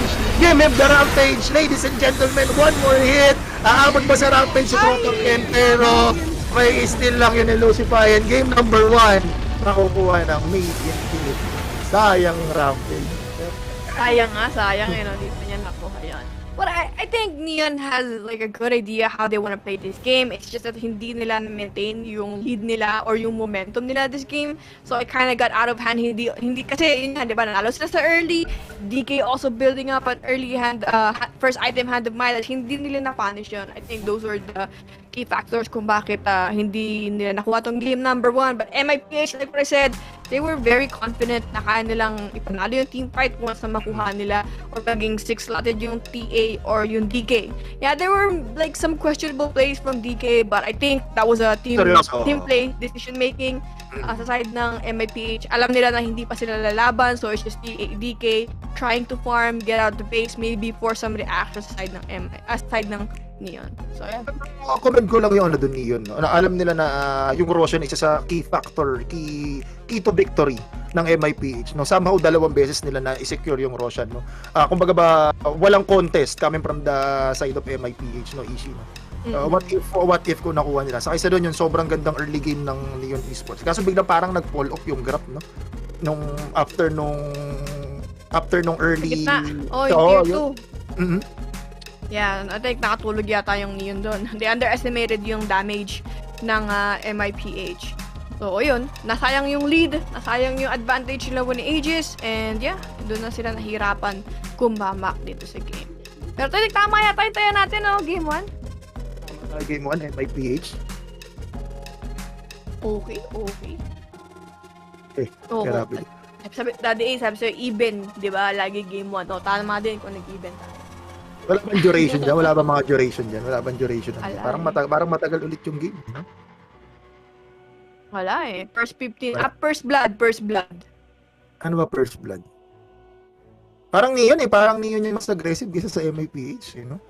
Pero MIPH nakakuha ng first blood eh, di ba? Sa taas. Oo. Naunahan nila yung Warlock na. Pero Neon tayo malaki odds eh. Neon daw first blood. Sabi niya ni ate niyo Ishi. Yeah. Testing lang. 500 ba? Game to winner. Parang MIPH pa rin. Ba tingin mo, Ishi? I know. Oo, tingin ko rin MIPH eh. Kasi, night naman natin eh. MIPH, game to winner. Parang lang. 500. Yung tinanggal na yung putal. Dito ama naman yung ano natin. Hintayan natin ng game. So guys, yun yung bet namin. First blood Neon, game to winner, MIPH. So kami ni Ishi, magsa-short break lang dito. Magbabalik kami sa game number 2 ng Esports sa MIPH.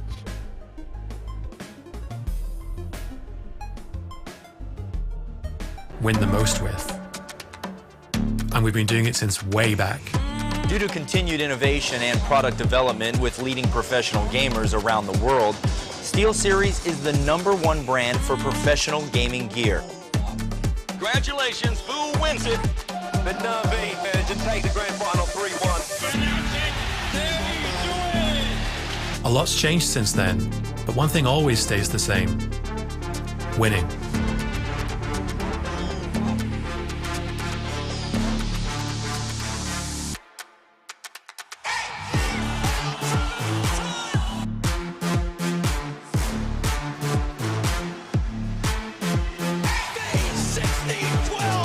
Every pro that picks up a SteelSeries product pushes its limits. That's what makes us push ours. It's up to you how far you go, but whatever you do, go for glory.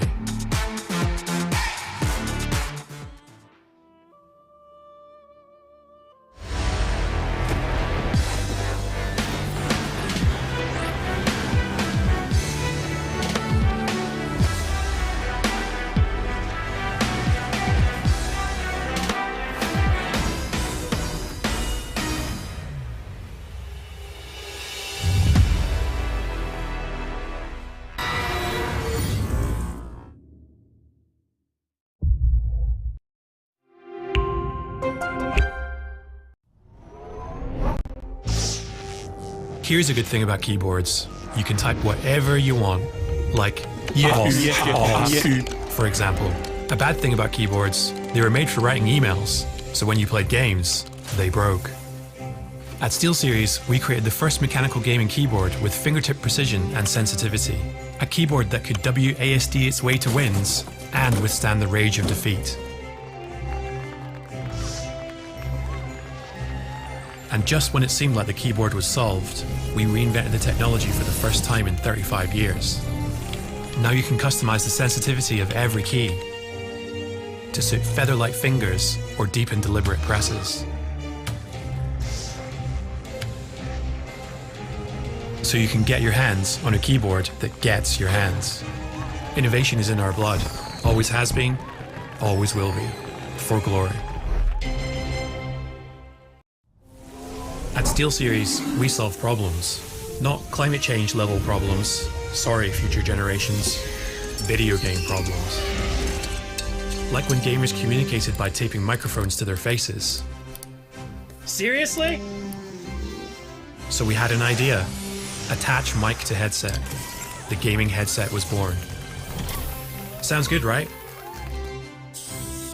Well, yeah, but not as good as it could. So we brought high fidelity audio to gaming. We didn't do it for the awards. We did it so you could get immersed in your games, hear bad guys better, and shit yourself when you get shot at. Innovation is in our blood. Always has been, always will be. For glory.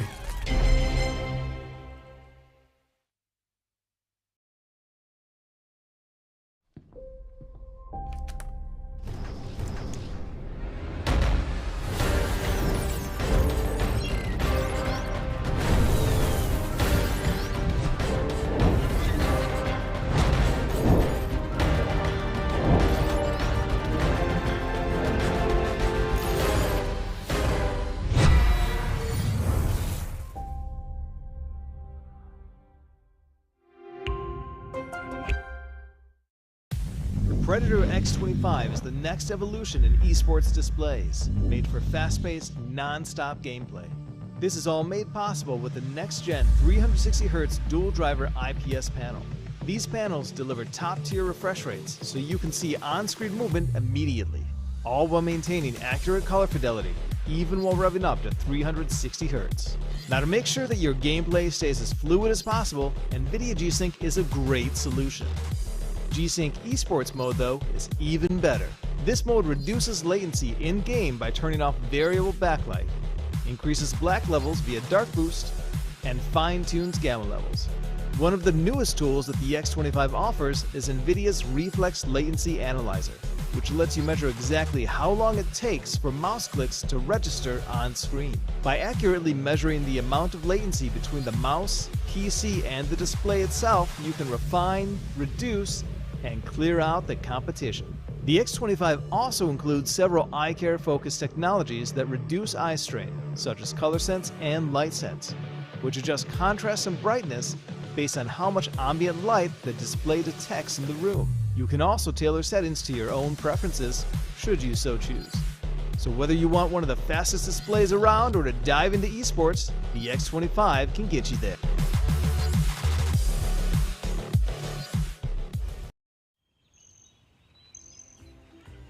Ang dami pwedeng pagbetan ngayon ah.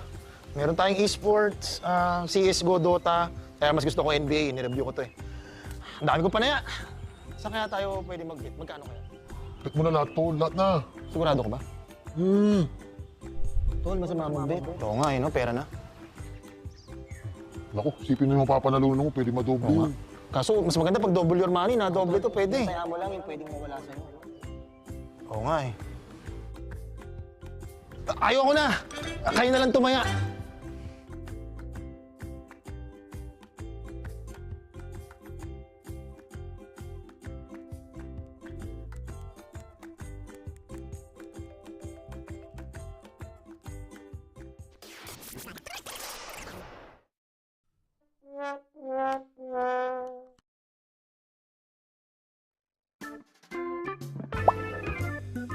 Nakayos ito, huwag mo na kaya.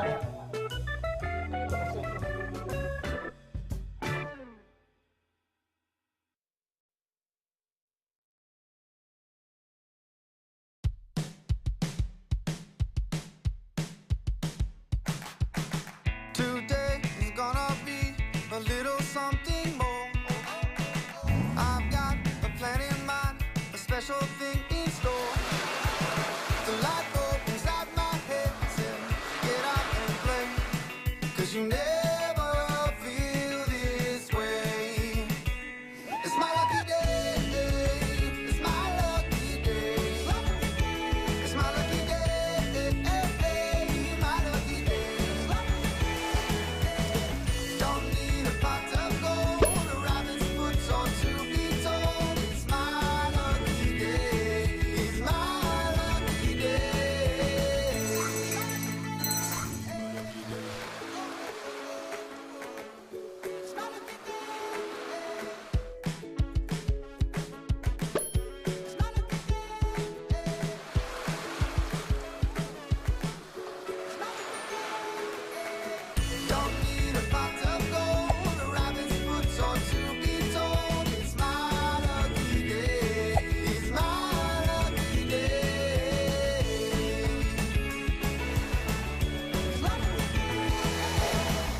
Imagine being a 90s gamer kid and these are your options. A mouse with one button. Your dad's mouse. Thanks for nothing, Dad. A mouse you got free in the mail. The only consistency you had was consistently missing shots. So at SteelSeries, we got to work on improving the gaming mouse. Pixel-perfect precision was finally in play. But aim isn't everything. You also need brain. We were the first to onboard an ARM chip, letting you tweak performance settings and save them to your mouse. Then we added a liftoff sensor for complete vertical control. True one-to-one tracking was born. Your hand equals your aim. If you suck, that's a problem we can't solve. If it's your mouse, that's one we can. Innovation is in our blood. Always has been, always will be. For glory.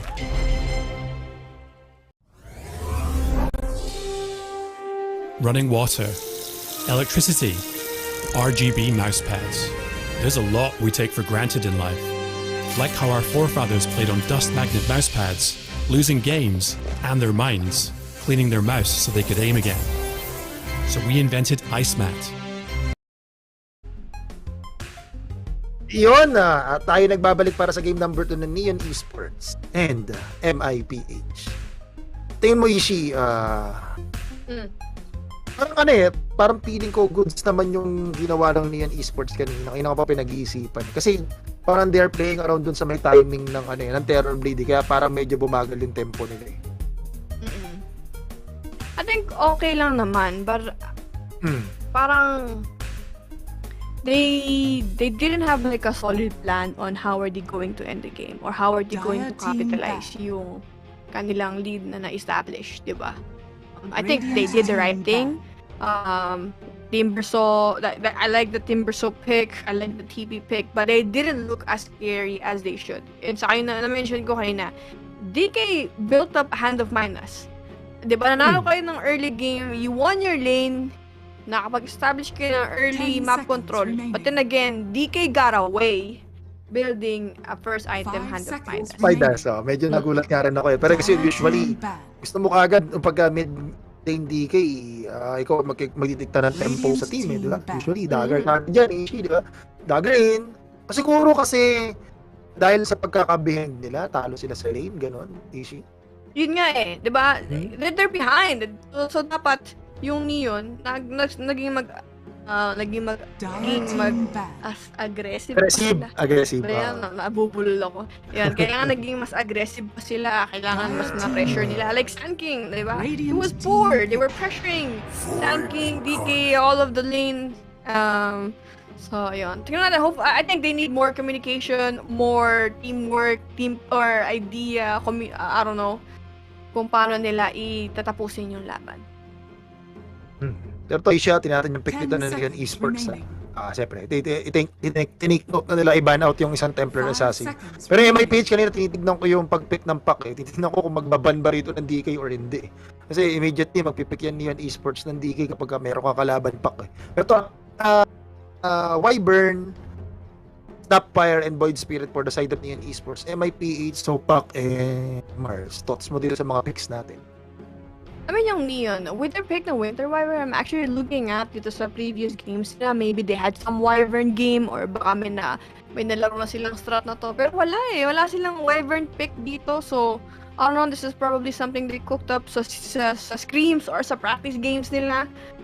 Kasi typically, you don't early pick Wyvern or you don't pick Wyvern unless there's like a good counter agad sa kabilang side, di ba?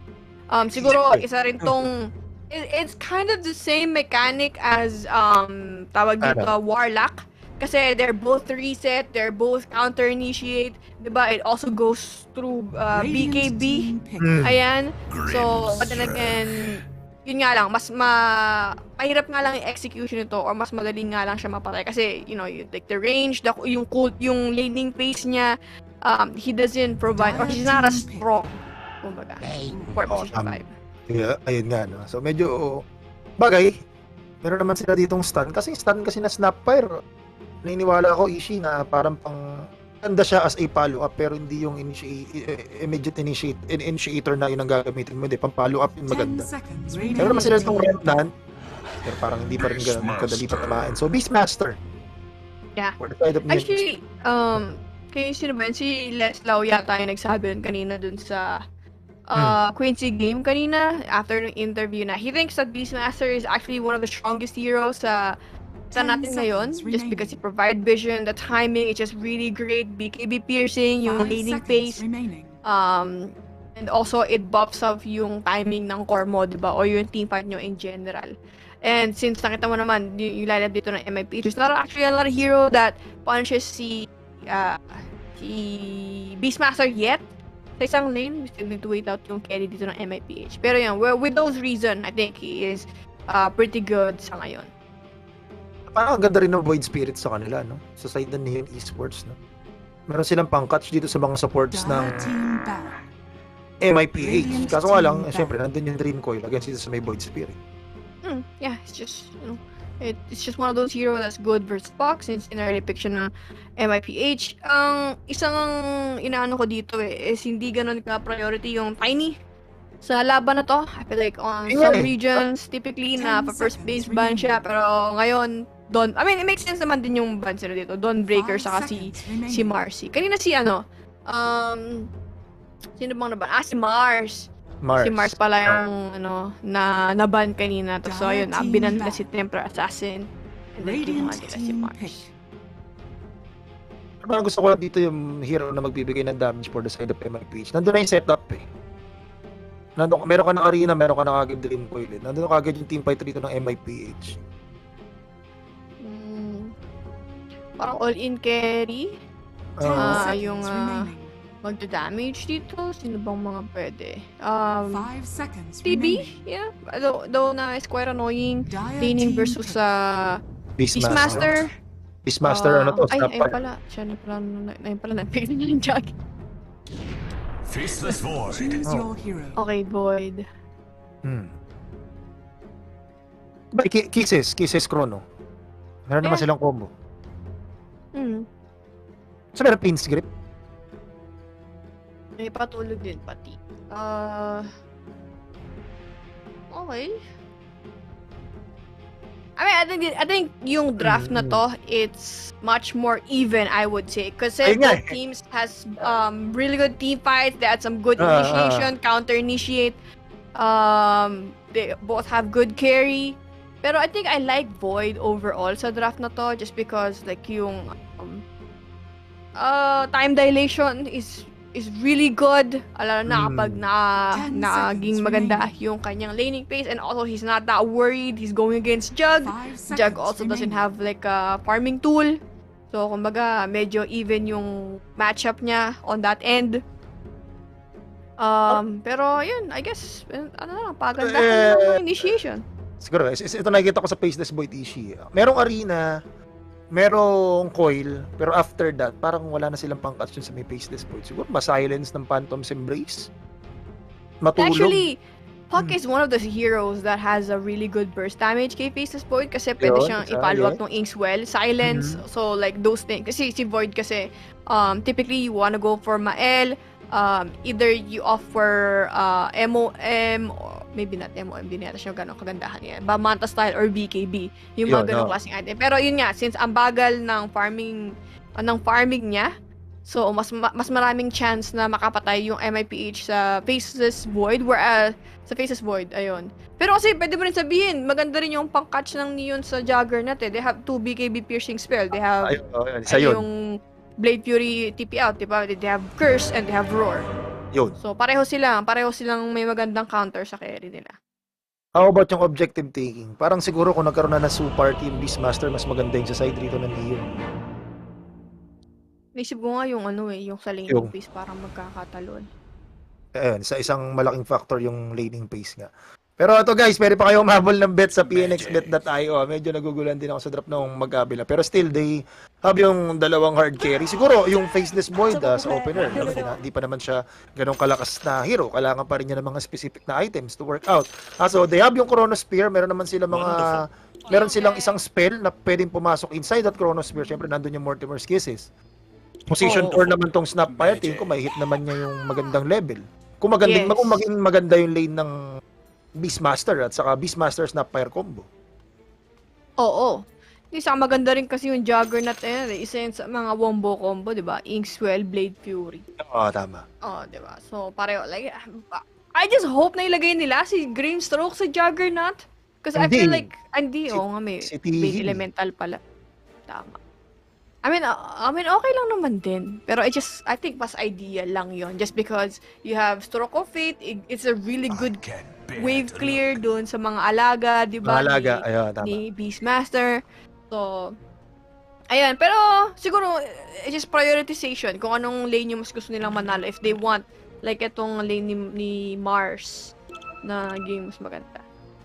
Siguro, kasi parang napan rin ng MIPH kanina. Natalo tayo sa lane. Na-delay si Rupido. Kaya, nauwi tayo sa adjustment na pumunta tayo sa late game. Di ba? Napamaida si JG. Di ba? Isa ko nakikita rito, syempre yung pack, Void Spirit, sila mag-create ng tempo rito. Pwede naman silang umalis sa lane, wala namang magka-counter if ever na tulad nung meron kang Dragonite na pick, di ba? Once pag umalis ka ng lane, merong magte-take ng tower mo, ayaw mo mangyari yon. So ito, prenting sila, once nakakuha sila ng magandang rune, dun sa 6-minute mark, tingin ko, lalo itong position ng support sa MIPH, medyo aggressive, tapos merong isang defensive, which is yung Bane. So maganda rin yung contest ng runes. Bagay, sa ganoon din naman sa side na Neon Esports. Yeah, di sa atin, katulad nga sila mo kanina, mas gusto ko yung lineup ng Neon just because yung damage ng supports. I feel like it's much easier for them to create fight or to win small skirmishes with the supports na meron sila. Yung Splinter Blast damage, di ba? More kisses, plus the Void. Aside ng Puck, like, he needs some good parang shutdown ng spell, yung bigayan ng spell nila. It has to be on point. Kailangan pagka-core, there's a silence, tumama yung Inkswell, or maybe they have to commit yung Fiend's Grip, things like that, for them to secure those kills. 30 seconds to battle. Kaya, chocolate, food for the brain.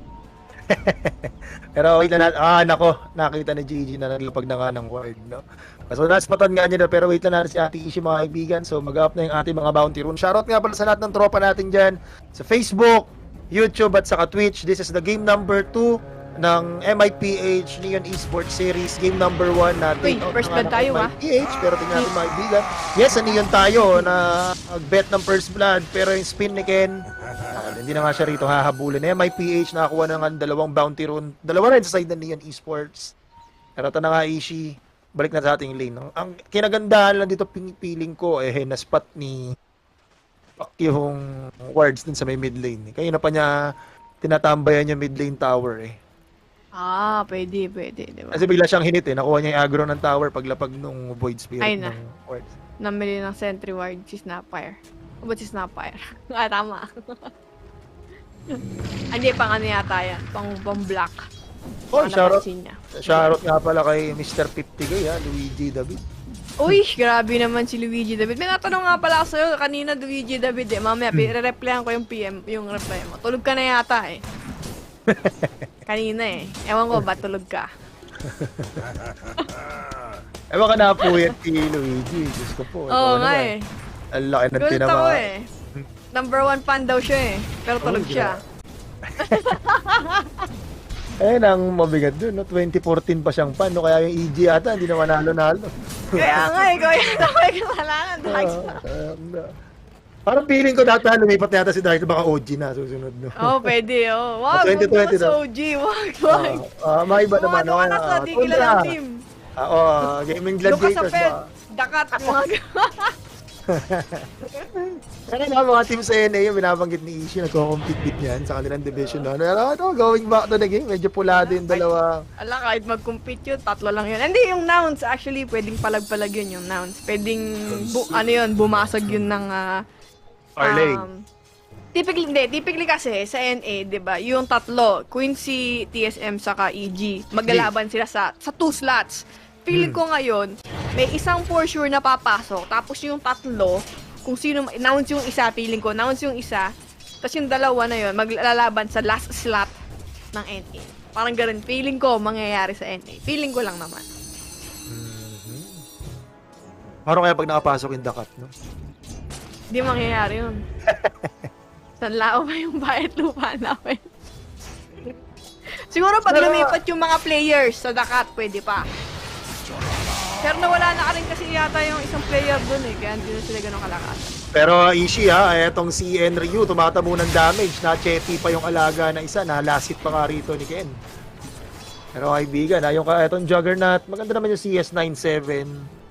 Yung Faceless Boy, dalos pantayan lang naman sila parehas ng CS. Kaso ang daming dinay pa na ng Juggernaut 8? Oo. Grabe nga. Talagang minimake sure nila na hindi magkaroon ng magandang game. Itong si Ryu. Kasi si Ryu sobrang dominante nung kanyang team verso kanina. Kaso nga lang, syempre, alam naman natin yung team verso. Pag umabot ka na late game, medyo nagpo-fall off na. Ayun nga eh. I mean, actually, I've seen a lot of team verso that still like could deal a lot of damage late game, especially kung mayaman ka. Diba? Pero team verso type, no? Tricore setup, no? Na pwede yun. ginaya na nga ng Tundra yun eh. Meron din pa Tricore setup yung Tundra. Diyos ko, nag-Alchemist, di ba? Hindi double down na Alchemist. Or na Alchemist. Alchemist 33. Oh. Wala pa naman nangyayari sa MIP sa kanina guys eh. So basic lang naman yung manila. Pag-uusapan lang. Pag kailangan mo kasi yung Tundra, ang dami mong kailangan i-address na hero kay 33, di ba? Number 1 yung Visage. Dami mga pwede. Pero on the top lane, tingnan natin nakakuha ko ano ni yung Esports. Yung First Blood. At si Bell pa nakakuha yung kanilang core. And that First Blood is brought to you by pnxbet.io. Siyempre, gamitin niyo yung promo code natin na LuponXE kapag kayo nag-register. At national bet responsibly para sa ating mga bettors. Tama tayo, Mars! Siyempre! Hindi naman, panalo! Kung gusto nyo guys ng merch, the armory, napakaganda guys. PNXBet din, kung gusto nyo mag-bet. Hindi na talo. Mars, yung mga taya natin, gusto nyo. para kasi mas bigil yung yun. Kanina naunahan lang sila ng malambot yung Warlock eh. Ang dami natabo na last year. Pero First Blood, nicely done by this Faceless Boy. So, hindi na nakuha ka niya rito na goal. Medyo hindi pa expected yun eh. Yung top lane pa yung makakakuha ng First Blood. Ako, paano nangyari kaya doon sa Grimstroke? Nagulat ako ron pakapulaan na yung ganun ko. Pero sobra active ni Luigi doon sa ating chat ha. Pero ito yung spin ni Ken, pero mas unang kanya kukuhain na rito yung jungle cap. Empty out na nga lang ito si Tihi. Out into safety, so magre-regen makapag-sustain doon sa kanyang base. Okay lang naman or nag-TP out si Bane. Nasa kanya naman yung creep equilibrium, so he should be fine. He shouldn't be worried to get pressure kahit wala yung kanyang Blade Fury. Sabayin ko na natin. Maganda yung lane ni Void. Ano talaga? Power rune talaga. Magkakatalo. Hindi, dalawa pala yung Void, ano? Faceless si Void. Si Void Spirit, saka si Faceless Void, ano? Void So, kailangan nating buhuin yung pangalan. Typically kasi Void lang pwede na kasi isa lang yung hero na pipili. Ngayon, nagiging hero na ulit si Faceless Void. Dati nawala yung hero na yan. Dati nga, no, kapag nakita ka ng Faceless Void na carry, sa bagay, ano ba siya, last pick siya, di ba? Pag nakita mo kagad na ni-reveal yan, instantly, makikita mo minsan yung yung Beno counter out dun sa Faceless Void, no? Isa sa mga ayaw na kalay ng Void. Makikita mo kagad. Ayun nga. Oo. Kumbaga, mga Beno Viper, ayan, ang ayaw din ni Faceless Void kasi. Pero speaking of power runes Ishi, ito na kagad yung bakbakan natin dito mga kaibigan at Ihi. Pinatulog yung kanyang sarili pero will be out position na doon kagad yung astral step ni Avatar Mode into the high ground. Clear 2-0 kagad sa ating board for the side of Neon. Yeah, really great protection from the supports. It's done in 6-minute rune. And talaga importante for the mid lane. Sana na yung Void and Pac parehong matakaw sa rune or sa mana yung dalawa na yan. So as much as possible, they want their supports to help out doon sa mid lane. Pero is that a solo kill? Oo nga. Ni Ken? Dapat tutugdutan naman to si Ken, no? Grabe nga yun. May pinapatunayan si tropa. Gusto yata marik kita tier 1 rating na natin kung ano mangyayari rito Hinahabol nga nila si Rupido. Pero ito na naman yung sagot no, ng Neon. Pero ayun lang. Medyo nagulat nga sila doon sa pack pero may pa-astral step in. Si Avatar Mode mga kaibigan. 2-man 3 coil ni JG pero wala na sila mapipick up dito sa may right side. Hinahabol na Avatar Mode. Yung kanyang counterpart doon sa may mid lane. Meron pa ba siya ditong astral step? Meron pang isa. May spaceship kasi ito si GG. Makakuha pa siya dito ng bounty room. Sabay orb on the low ground. Napunta na nga siya rito sa may river. Pero buti na nga lang ha. Are fortified. Nandoon si Avatar Mode. Pero at least na-pick up ng Neon Esports si Rupido doon sa may taas. Pero hindi kahit nandun yung coil, I just don't see Wala. Faceless Yun. Void going down dahil kulang yung damage. Dahil nga Isa pa. si Mars, I think he's level behind sa top lane. He's getting pressured quite a lot. Pero I guess okay lang since nape-pressure din naman si Andrew. So balance lang. Kaya kagulat na nag-domina itong Juggernaut against sa may Beastmaster. No? Yeah. Wala nakapasad ng tower pero usually the other way around no? Oo. Di sa ano din kasi like Tumbler Station. yung Wyvern kasi.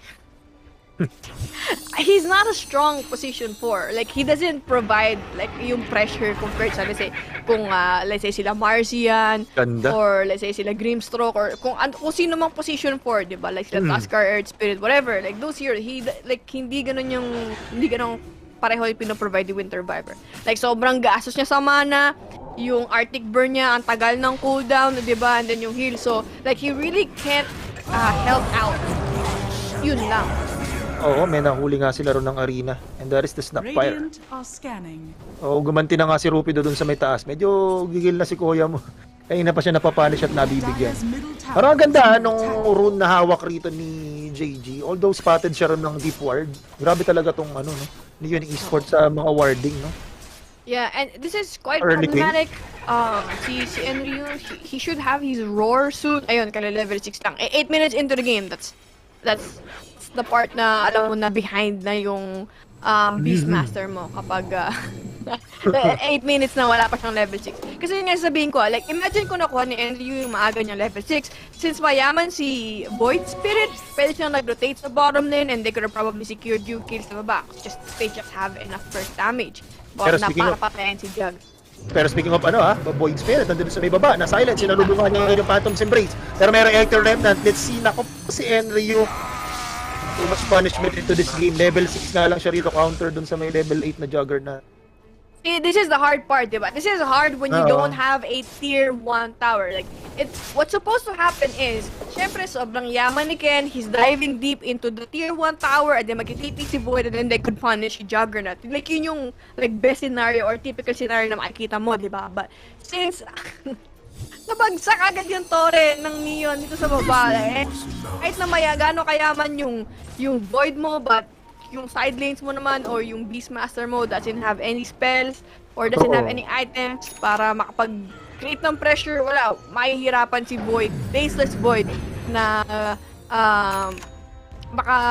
parang makapag-create ng space para sa kampi niya. Wala siyang kalaro. Baga, lahat I mean, yung Beastmaster kasi playing the catch-up game pa. Parang gano'n. Ano ba yung tawag sa walang kalaro nung araw? Isip ko, sa dulang dila. Saling pusa. Saling pusa. Pwede rin, no? Pero ano yung scenario natin dito. Kung game number 1 na Enryu, sobrang ganda. Game number 2, medyo shaky yung kanyang lane dito. At kaya nag-rotate na nga rin sa baba.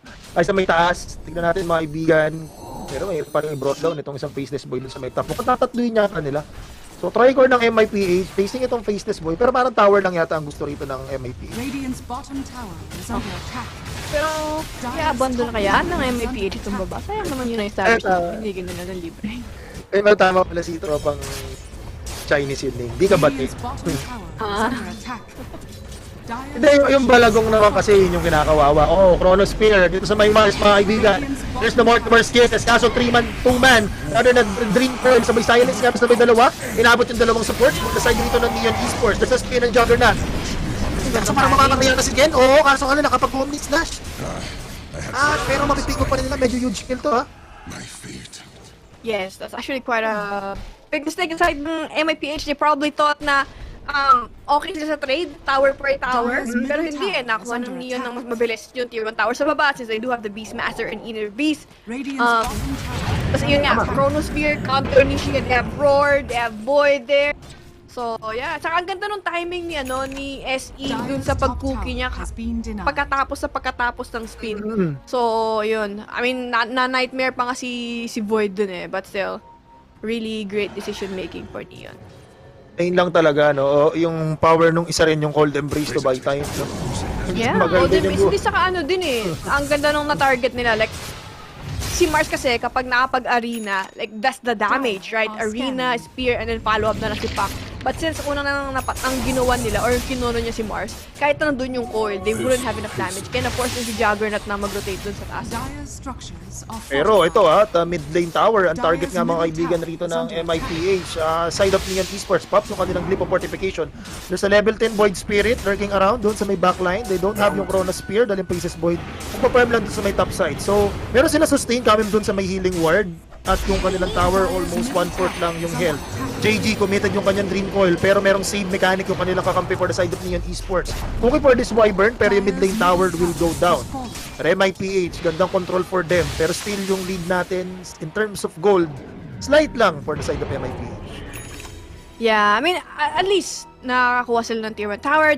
Really great decision making. Yun yung yun yung kagandahan kapag yung maganda yung parang connection nyo as a team, you're on the same page, di ba? Like, yes, natalo ko sa top lane, but then again, recognition na wala silang spells, pero I think, kill yata. Bigil nga. So yun, di ba? Yung the fact na na-recognize sila agad-agad na walang spell, we can go again, we can take the fight, we can win, or easily take down yung tier 1 tower sa gitna. So at least, hindi naging ganun kasama yung pagkatalo nila sa top lane. Grabe naman si Luigi, sobrang active naman, no? Kasing active na itong Neon Esports sa mapa. Hinahanap nga nila si Rupido doon sa may jungle. Maamoy nga kaya nila yung Mars, pero he's ready to TP out. Hindi nila makikita yung kanilang positioning. Yun lang, safe si Rupido. So, naamoy-amoy nga siya ng Neon Esports. Habang yung courts natin, Isha, parehas naman mayaman, number 1 and number 2 sa network. Parehas din ng itemization. They both have yung kanilang Maelstrom, pero nakita nila mga kaibigan itong Beastmaster might fall down here. Tingnan natin mga kaibigan, almost one more hit, 1 or 2. Pero nandun yung magic damage coming dito kay JG. At dagger is up for this Beastmaster. Mukhang pwede yatang itong Mars pala, pwede yatang smoke play. Itong side. Pero mamamatay yata yung Mars. Nabate. At si Bell nakakuha ng kill. Oh. At least, di ba, nung namatay siya, wala pa sa kanya yung kanyang dagger. I'm not sure, yung blink dagger. So, pwede nyo i-surprise niya, pwede silang gumawa ng smoke play. They still have coil, wala nga lang Queen's Grip, but I think it should be enough. Dahil pa naman pwede mahuli rito pagka meron pa naman silang Dream Coil na pang follow up. Pero si Bella, sa kanyang Faceless Void, looking good. So, was rito kay Ken. Parang nagkapalit lang, no? Nung game number 1, parang halos puro top of the network si Bell. Pero this time si Juggernaut naman, naging maganda nga naman talaga yung game dito ng naging maganda yung game nito ni Ken, Pero kita ba naman kung gaano talaga hyperactive itong Neon Esports, no? Talaga 4 protect 1 strategy. Kailangan gawin lahat ng Void Spirit, Oo. Yeah, panigurado. Saka, pero dito nakita natin medyo nagda-die down na rin yung engagement natin, Juggernaut and Void, taking the farm. Pero mukhang mag-go yata yung Void and Snappy. They're pinging mid? Yes. Kaya ba? Tignan natin, ito na nga yung Scepter setup, pero yun na nga, medyo ginulat nga sila dito mga kaibigan, pero Chrono Spear, nahuli rin yung ibang kakambi mga kaibigan, pero yung damage coming from the cases are coming in. So Mars ang kapalit, there's a spin, silence itong Business Boy, pero they're targeting muna itong Wyvern. Nandun yung Dream Coil, finally war up. Pero nag-time walk out, pero aabutan nga ba nila sa Bell? Nandun yung Omni Slash. Lumipat pa mga kaibigan doon sa Snapfire, pero kinagandahan lang. SE safe, lumipat pala doon sa may Crips, pero 3-4-1 exchange. Mars lang ang patay rito for the side ng MIPH. Tingnan natin, JG. Mag-a-advance in, pero nandoon yung vision coming from the Hawk. Makakasalubong naman nila yung Beastmaster. Medyo bibigyan nila ng respeto itong si Enryu dahil meron para siya ritong horror. Yeah, I think it was good na nandun yung Chrono, but then again, unfortunately, kasama din dun si Void, di ba? Kinuna. I really have to commend itong si Juggernaut. I feel like he's always at the right place at the right time dun sa mga engagement na yun. Like, typically, you will catch si Juggernaut farming sa kabilang side ng mapa. But I think na-anticipate din yata ng MIPH yung gustong gawin ng Neon, kaya nandoon siya sa teamfight na yan. But with a double damage, hindi yata alam ng Neon to. Oh, yun lang, na-silence. Tapos na-grip. Nahuli nga nila din yung Void Spirit. Tingnan natin kung meron ba silang damage. Pero there's the curse. Connecting dito sa may Mars. Mukhang masesera pa habang yung Void natulog dun sa may backlines. Last dito Remnant. Pero huli nila yung Void Spirit. Finally will go down. Lumipat yung tulog nga rito sa Snapfire. They might be the next one to fall dito sa Neon Esports. Pero versus coming from doon sa may Golden Praise. And this Pac will go down. Grabe naman yung counterplay dito coming from the side of Neon Esports. Kung ito sa may Crips. Juggernaut has been caught. Yun lang. So yung series of events, those sequence of events, medyo pumabuhat for the side of Neon Esports. Which is a weird fight para sa side ng Weird, yeah, MIPH weird. to take. Kasi nagro-rushan yung Juggernaut. They're probably Radiant just, you structures know, diverting the are attention. Pero masyado silang madaming heal na kinumit sa teamfight na yun eh. Siguro na dapat inayaan na lang nila si Mars and then let Juggernaut get the free Roshan. Pero wala eh. Pumasok, nice stop yung Roshan. Juggernaut going into the fight late. And at the same time, damage na rin siya dun sa Roshan. So, yeah, I'm not sure. Yung decision making, yung gustong gawin ng MIPH doon. Kung kayo ng nanay mo, no? Ikaw, gusto mo pumunta sa Toy Kingdom, yung nanay mo gusto umalis doon. Parang hindi tama, hindi sila nasa same page. Sige, nag-rock na yan naman. Parang inayaan lang yata nila yung... Siguro parang naisip mo, hindi baka alam ng Neon Esports na nag-rock siya. Baka pumunta pa ron, baka mapasilip. Kaso wala, napalaban din. Like, feeling ko nga, ang balak ng sana ng MIPH yun, maybe diverting attention, alam mo yun, na parang binibait-bait lang nila, pero they're not really going to commit, yung mga ganong klaseng bagay, pero wala, masyadong napalalim nga yung commit nila. And akala siguro nila they can get a quick kill, but then again, Winter Wyvern, we're forgetting this Cyril, the curse, the heal, diba? You just don't have enough damage, especially kapag nakapag-call embrace.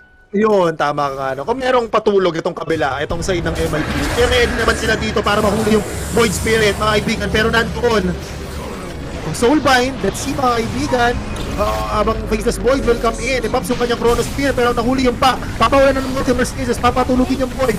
JD will fall down inside sa may Chrono Spear, and another one will be caught out. Dito sa may Rivers, tama mo nakapag-spear. Pa itong Mars, pero commended itong Faceless Void, si Bell. Sa side na Neon Esports, medyo ang gaganda ng kanyang mga chrono na pinakakawalan. Kaya saka yun eh. You know that they will have enough damage. Ito yung na-mention natin kanina, di ba?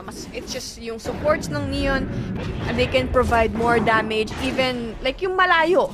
Sa like magandang initiation, like yung more skills. Whereas sa side ng like MIPH, they need to connect perfectly yung mga spell nila if they wanna grab a kill. It's not until Juggernaut becomes like what? I've slotted na item na talagang nakakatakot na yung MIPH. But then again, like, habang wala pa yon, like they need to settle for like quick pickoffs. And then si Pac, kahit naman kahit na naka-face shift ka doon, may nightmare. Doesn't matter. Pero breathing aggression coming from the side of Neon Esports. Wala silang pakialam. Kahit may tier 2 tower, they want itong si Rubido Caro na grip. Doon sa may jungle line yung kanilang Void Spirit. Silence is up. Sama boy pa si Rubido. Pero na-golden brace yata yung alaga. There's a spin on the backlines. Okay, patay itong Snapfire. TP out for the Void Spirit. Pero merong counter coming from doon sa may sleep. Ulo yung Void. It doesn't have mana pero merong kakaunti. Hindi natin kung makakaligtas pa. Silence dito mga kaibigan. For their mid lane, aabutin pa yata, dissimulate somehow, delaying his death. Si Avatar Mode will finally fall down inside the base ng MIPH.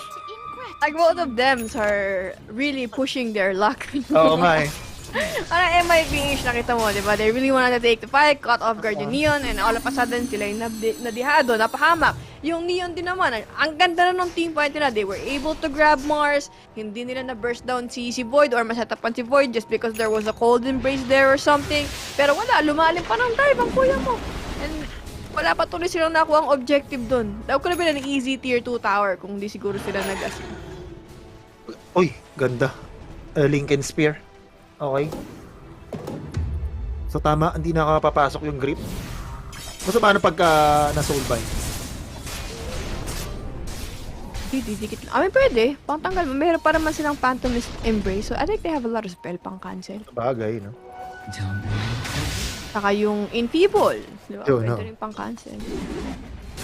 Pero I guess, yung yata yung Fiend Script talaga ang pinaka nakakainis. Yung patulog.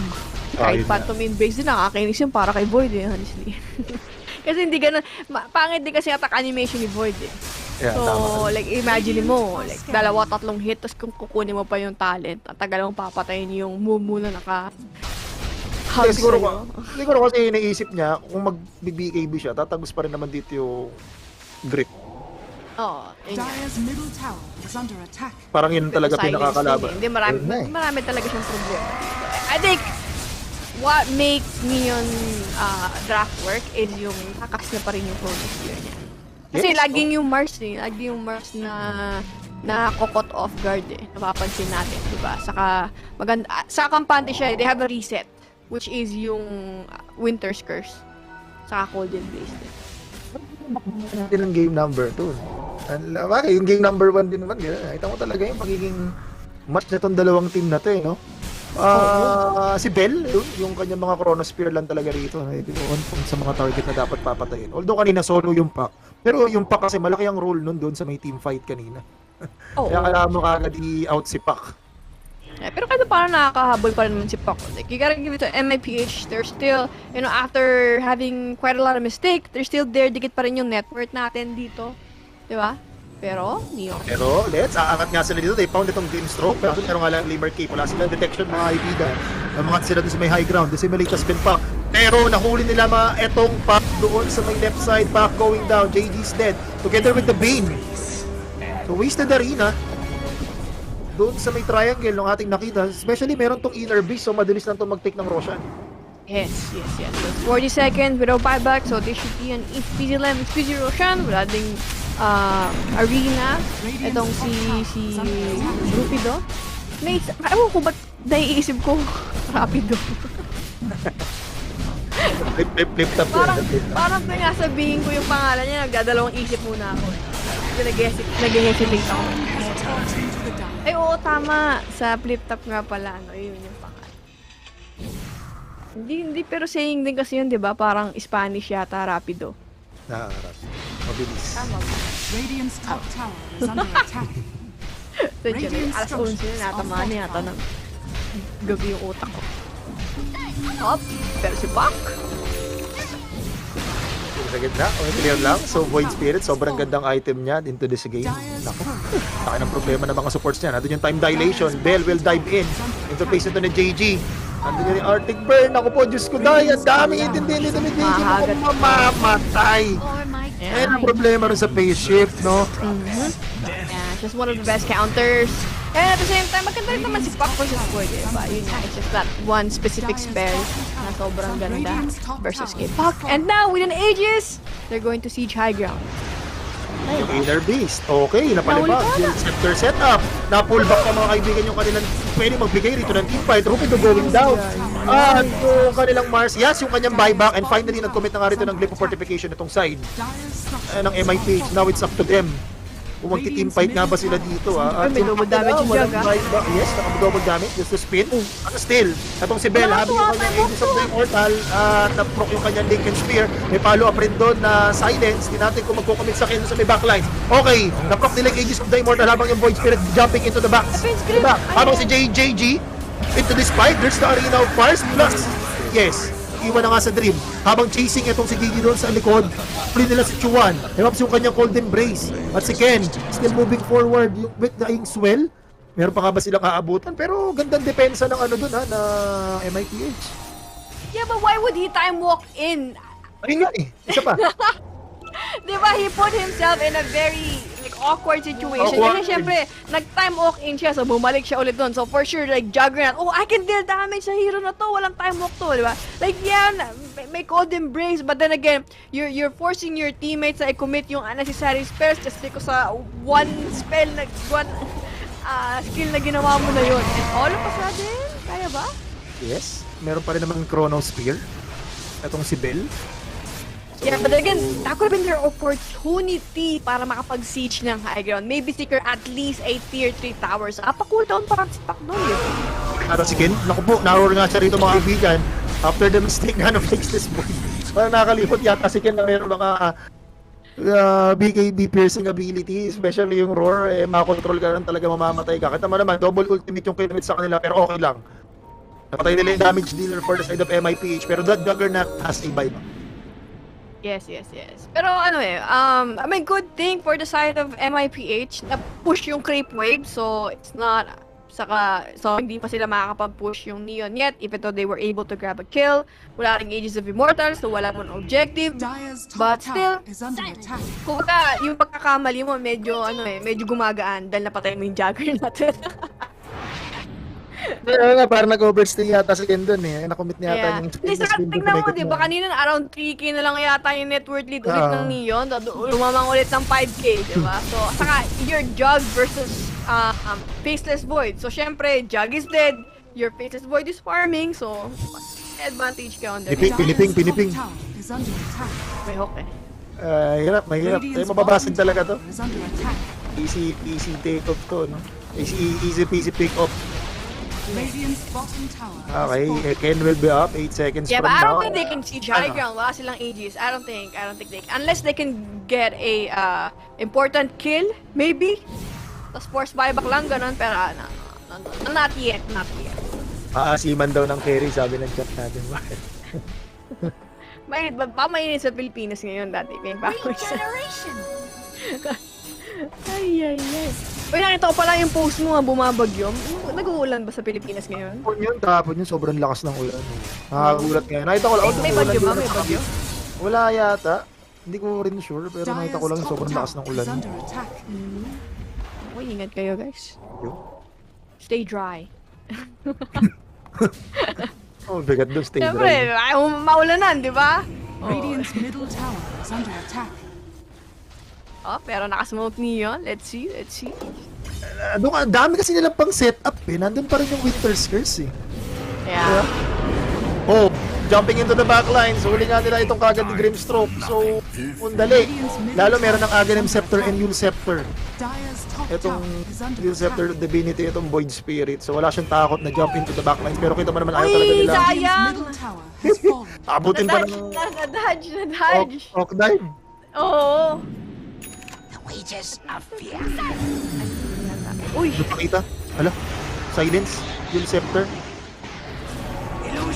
Okay, alright. Curse. Pero meron siyang face shift. Nag-aabang nga lang dito mga kaibigan, pero si Rupido is around. Nice. Parang yung Mars pa yata mamamatay. Tama nga.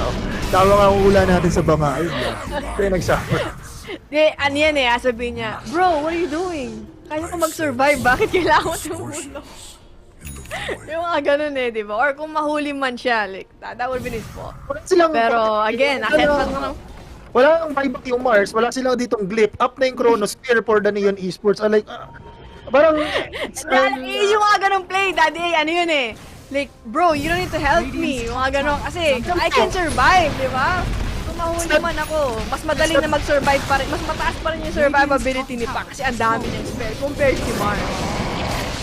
Ito na kaya nangyari, mga kaibigan, spin ni Juggernaut. Kaso meron silang BKB piercing ability and they control itong Juggernaut. Pero meron siya rito BKB. He wants to go out. Ipops yung kanyang Omnis Dash. Natin mapatay nga niya dito mga kaibigan yung face this point. Golden Brace to control. Nandun naman yung Soul Bind. So na-leash somehow.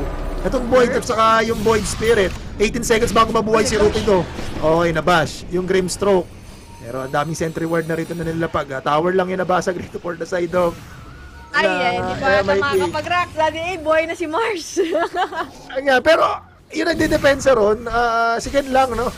Ayun nga eh. But I think, may hirapan pa rin mag-take ng fight. May PH, even though nabuhay na si Mars, dahil wala ng Omni, they don't have BKB anymore. But still, syempre, as Neon, kailangan nilang mag-ingat. They have a decent lead. You don't wanna throw any games. Kailangan lang nilang maging patient, secure Roshan. Kasi, like, I think I still favor Neon sa Roshan fight just because ang dami nilang big spell available para doon sa pit. Lalo na they have Hawk, so pabor din sila sa Vision, di ba? So, yun nga, no need to take risk. Just take Aegis, take Roshan, take the Roshan fight, kung maaari man, mas malaki yung advantage nila doon. BKB for Rupido. Habang si Ken, ano ba mga item dito ni Ken? Nagamit niya yung kaninang BKB, so matagal-tagal yung cooldown. Tingin ko, hindi pa yun CD. Meron na ring roar sa Enryo na pwede nga niyang pakawalan, pero una nga nila mahanap itong Bane. Yan na sa may jungle, gusto lang yatang mag-deward and Bane has been found dead without a buyback. At gusto nga nilang patayin itong si Ken. Dagger out, time walk in naman itong kanilang faceless boy, pero nahuli nga siya dito ng Chronosphere. Scatterblast to follow up inside the Chronosphere. The Juggernaut is dead. Makukuha ni Bell yung kill dito. Pero meron buyback rito si Ken.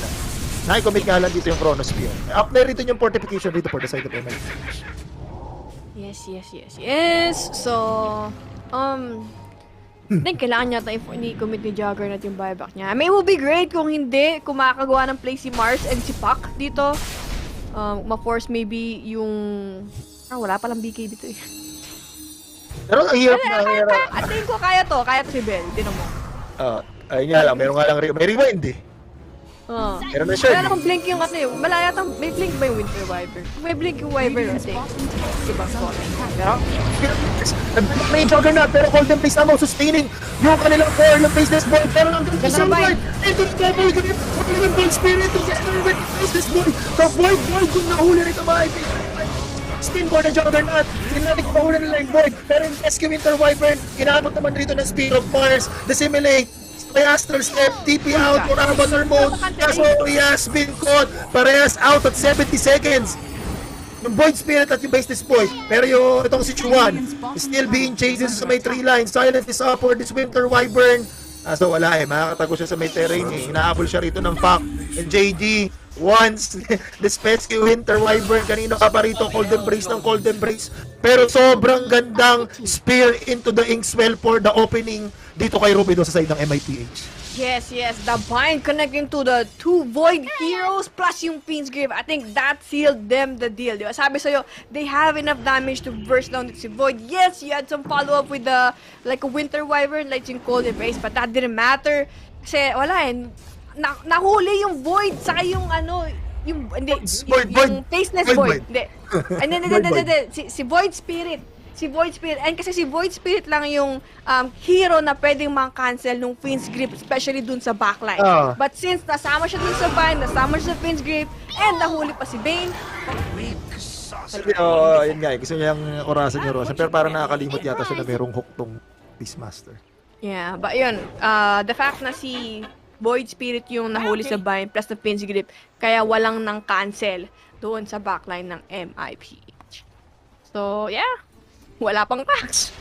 Yan, hindi yun. Struggling to end this game. Yes. Pero pag nandun naman yung Chronosphere, they can do something. Kaso nga, naramdaman pa rin nila yung power ng double grip. Hindi at itong Roshan, ito na nga sinisimula na ng Neon Esports. Down yung kanilang team. I mean, let's look at the bright side. At least nag-buyback yung Juggernaut doon. Pero hindi, okay lang yun. 2 core yung napatay mo. Plus, nakakuha na makakakuha yata ng 80 Immortal lang yun. Yes, mukhang kapupunta na nga sa kanila. 80s plus shard. Hindi yan nila alam. Pero I guess, either way, I don't think they wanna take this fight anyway. Sa Bay Pitch, really risky. Available lahat ng big spells ng Neon. So, yeah, bigyan na nila. Saka kasi napapansin nila, guys, let's just wait Neon to make a mistake. Yes. Ayun talaga like that, diba? Game 1 and then yung game number 2. Like yung tower sieging talaga ng Neon. Diba? Doon talaga sila nahihirapan Oh. Tingnan natin, ganda ng ating bakbakan, pero still nakakapag-resist. Radiant's courier has been killed. Kailangan ng another food for the brain. Na-AP daw yung Bane dun sa Ngayon iniisip ko bakit wala rin siyang dalang sentry. Pero anyways, that's it. Nakuha na ng Neon Esports yung second Roshan of the game. Despite the fact na merong Aegis of the Immortal at the side ng Neon Esports na MIPH. They want to do something. And they want to make some plays. Tignan natin, makikita nga agad nila yung Winter Wyvern na spot dito ni Ken, na-break yung kanyang smoke pero hindi siya magpo-push forward. Hindi na. Okay na ba nila? It feels like they know na yung Neon is maybe... They're trying to catch Neon off guard for sure. Pero medyo sketchy. Nagpapakita sa mapa. Spirit mo sa may backline. Malayo. Okay. Tignan natin kung anong gagawin nila ng MIPH. Dissimulate. Ayun. Naku, nahuli pa nila si Rupido. BKB, kaso nga lang meron BKB pressing ability. There is a roar. At mamamatay si Rupido dito pero meron na siyang buyback. Pero somehow nakapag-survive itong Mars. Nag-work na yung kanyang BKB. Namatay na siya rito. Yung BKB is also it cooled down at 90 seconds. Okay, ito ulit. May buyback yan, Daddy A. Yes. Okay. Doon wala siyang BKB? Wala siyang BKB pero meron naman siya rito ng arena. Habang doon sa may backlines. Ang target naman dito ng Ken is Void Spirit, Dream Coil, kasi meron silang Winter's Curse. Mind, dito sa may Winter Wyvern. Pero si Ken is being controlled. Silent nga siya rito pero nandun yung Blade Fury. Naabot siya ng Beastmaster pero he doesn't have yung roar. Medyo messy yung ating Teamfight. Walang nahuli doon sa loob ng arena. Void Spirit will come in. Tingnan natin mga kaibigan. They're targeting itong Rupido. Pero nandoon yung Cold Embrace, sustaining mo, itong si Avatar Mode, Rupido, and that's a dieback for the Mars. Patay naman yung Snapfire for the side of Neon Esports. No. Omni-slash pa? Merong Omni-slash, yes. Kaso merong Chrono Sphere. Chrono is available. Pero mababasa niya first of the cracks, time walk in, spin, ng Juggernaut. Wala na silang pang setup ng Teamfight. Wala rin dun yung coil. Oo, wala. Diba, I think they should... Uy! Alam mo ba yung mga talon ni Void din? Medyo kinakabahan ako dati. Ang Chrono Sphere wala lang Dream Coil. Pero okay, ayun nga. Kaso kala nandun na naman yung Golden Ray sama kung sustain yung buhay rito ni Avatar Mode. Chrono Sphere! Nahuli pa yung Grimstroke mga kaibigan together with this Juggernaut. Juggernaut doesn't nababuyback pag namatay siya dun. Pero yes, yung kanyang BKB. Okay, wala na rito Chrono Sphere, yung Faceless Void. Omni-Slash mga kaibigan, pero hating-hating na sila. Nandun yung Scepter. Pero yung Void Spirit might go down. Silence for the Faceless Void. Ken somehow surviving that one. Pero kailangan nilang protektahan yung kanilang Juggernaut. Ang gandang cookie para din sa makontrol nga si JJ in the mid lane. Winter's Curse, yes, para ma-set up itong pack. Pero patient. Double buyback or, ayun nga, bad curse nga. Totoo, pero time walk out lang dito yung gagawin. Double buyback for the support coming from the MIPH. So, nagawa na ng Neon Esports yung kailangan nila ditong gawin. Although na-broke down yung kanilang Void Spirit. Ang daming na-commit na buyback sa side ng MIPH. Daming back once again. Na-silence yung boys. Okay. Aegis has been proc. Buhay na rito si Rupido mga kaibigan. Silence for this Beastmaster. Ang gandang Soulbind. Leash dito kay Beastmaster together with the Snapfire. They're inside doon sa may arena. Snapfire na silence. Huli rin dito yung Beastmaster. He might fall down. There's the speed coming from the Juggernaut. Killing spree for Ken. At apat bigay na patay rito sa side ng Neon Esports. Pagkabuhay ni Rupido. You can tell there is some kind of disconnect sa side ng Neon dito. Like, they want to go in a certain hero, but then again, mali yung mga spells na binabato nila. There was like, Cold Embrace, so, si Void, I feel like 9 out of 10, si Void, Void Spirit, ayun. Like, he was fine, but since lagi siyang nako-Cold Embrace, hindi siya mapag-buy ng damage, ang tagal, like, Juggernaut shouldn't survive. Ang daming engagement, ang daming teamfight. Like, kung isipin mo, Daddy, kung nag-buyback kasi Juggernaut kanina, if he only died, that teamfight, that's Rax easily gone para sa side ng Neon. But he kept surviving, he kept living all throughout sa damage na yun ng Neon. And all of a sudden, mukhang sila pa yata yung high ground. Yes, sa silence. Kaso meron nga itong Abyssal Blade, nandun yung follow-up. Medyo nakapag-survive yung isang Void Spirit. Medyo chine-checkping nilang Ishii kung meron nga bang buyback. Pero ito, buhay na yung Chris Void. Pero he doesn't have yung kanyang Chrono Spear. Winter Wyvern is also up. They're pushing this tower. Si Bell, nandun yung silence. Let's see, pops yung kanyang BKB. Pero nandun yung Grim. Papa Void Spirit will go in. Cookie together with the Cold Embrace. They put yung Void Spirit doon sa may backline. Ken, etong side ng MIPH capitalize to kill this Void Spirit doon sa may likod. Play this down, mga kaibigan, for the side of Neon Esports. And Avatar Mode doesn't have a buyback with the Void Spirit. Pagda rito yung Chrono Spear. And Ken, wala rin siya rito buyback. So the tower is down. Kompleto pa rin dito yung mga spells for Teamfight. Nandun yung arena pero they don't have yung coil. Pero 1 minute nga sila dito no, wala na Void Spirit. Grabe naman itong bakbaka natin, no? So, swerte din ni Juggernaut. How many times na humit siya and then first hit bash niya lagi yung mga hero, di ba? Nagkakala ko pagkatapos ng Yule Scepter ni Void Spirit, like makakaalis siya eh. But then again, pagkababa niya, you got first hit bash. So, all of a sudden, namatay na yung Void. Ang ganda rin yung pagkaka-coil pack doon. They have really great recognition sa hero na gusto nilang gawin. Like, they have good target, pero wait lang. Yes, they are sieging high ground, Ishii. Pero pa rin powerful spell itong side ng Neon Esports. Nandun pa rin yung Chrono Spear, time dilation muna, time walk, igagamitin rito ni Bell. Pero still, Ken is the man for the side of MIPH. He will spin in, and he will spin out. Nakakuha na nga sila ng isang Rax. Nakita nga nila na yung Void Spirit, medyo kung mapapalaban man, malapit na rin dito mabuhay. Kailangan nila mag-disengage, mag-retreat, medyo masaya na sila nakuha dun sa base ng Neon Esports. Yeah, and all of a sudden, parang almost even pa eh. Rax for Rax. Doon na, set of Rax naman yung nakuha ng Neon doon. But still, it doesn't feel good para sa side ng Neon. After all the lead that you established, nasa yung Ages of Immortal, di ba? You have the advantage, the dominance, but it was just like small mistakes. It cost them. Sana, whoever their coaches or their captain, sabihin nila like, guys, relax. Parang medyo napapansin mo kasi all over the place yung Neon and they're not making the right decision. They're making mistakes. They're very eager. Ishii level 25 na yung Pac, so nandun na yung kanyang talent. Yung coil mag-pierce, spell immunity, double astral strap, pinakawalan rito ni Avatar Mode, pero Yasing Aeon Disc. Okay, they brought down one support. Grimstroke doesn't have a buyback, down at 90. Habang yung Roshan dito, 20 seconds din natin kung mag-up na nga. Habang sa likod, yes, another support will go down. Double kill for Bell without using yung kanyang Chrono Spear. So somehow, somewhere, maganda yung mga na-pick up rito na ang Neon Esports. Pero yung Pac, medyo problemado na rin sila dito. He is already level 27. Medyo ang hirap din lumaban sa level 30 na Pac. So was dun sa may Void Spirit din na 30. Medyo Yes, annoying. for sure. Annoying na mga Oo. hero. Yun na nga eh. But kalungkutan. Like imagine if this would have been a fast respawn ng Roshan, like supports are dead. Baka nagkaroon ng second chance yun. So maybe retake itong game number 2. But since 2 minutes, buhay yung dalawang support on the maybe next Roshan fight. Okay, ang si JG, nagbabay time lang para sa kanya mga kampe. Iko-commit yung roar, pero nandun yung patient TP, dagger out, sabay yung orb, dun sa may Wakali. Hindi naman siya aabutan rito ni Enryu. Medyo risky play for JD, pero kailangan niya mag-buy time para mabuhay yung ibang kakampe. Faceless Void, okay, doon sa loob ng arena. Rupido Pops yung kanyang BKB. So, as dito kay Bell. So, para silang 90 seconds, walang BKB. At yung Roshan, 1 minute and 40 seconds bago mabuhay. I think okay lang yun para kay Mark. Kasi either way, hindi naman gano'ng katagal yung cooldown ng arena. Wala yung mga supports. Yes. So should be fine. But, ito, Roshan. I think pangatlo, Roshan na yata ito. Pangatlo, yes. Number 3. Kaya pangatlo na to.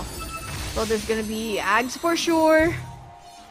Buyback status. So, Winter Wyvern, Snapfire, at saka Pac lang yung mga merong buyback. Arena is down, pero malapit naman niya mag-up. Wala rin yung coil, kagagamit lang. 5-man smoke ng Neon together with MIPH. Tignan natin kung meron bang magkakatagpuan. Medyo crucial pa rin dito kasi yung Chrono Spear eh.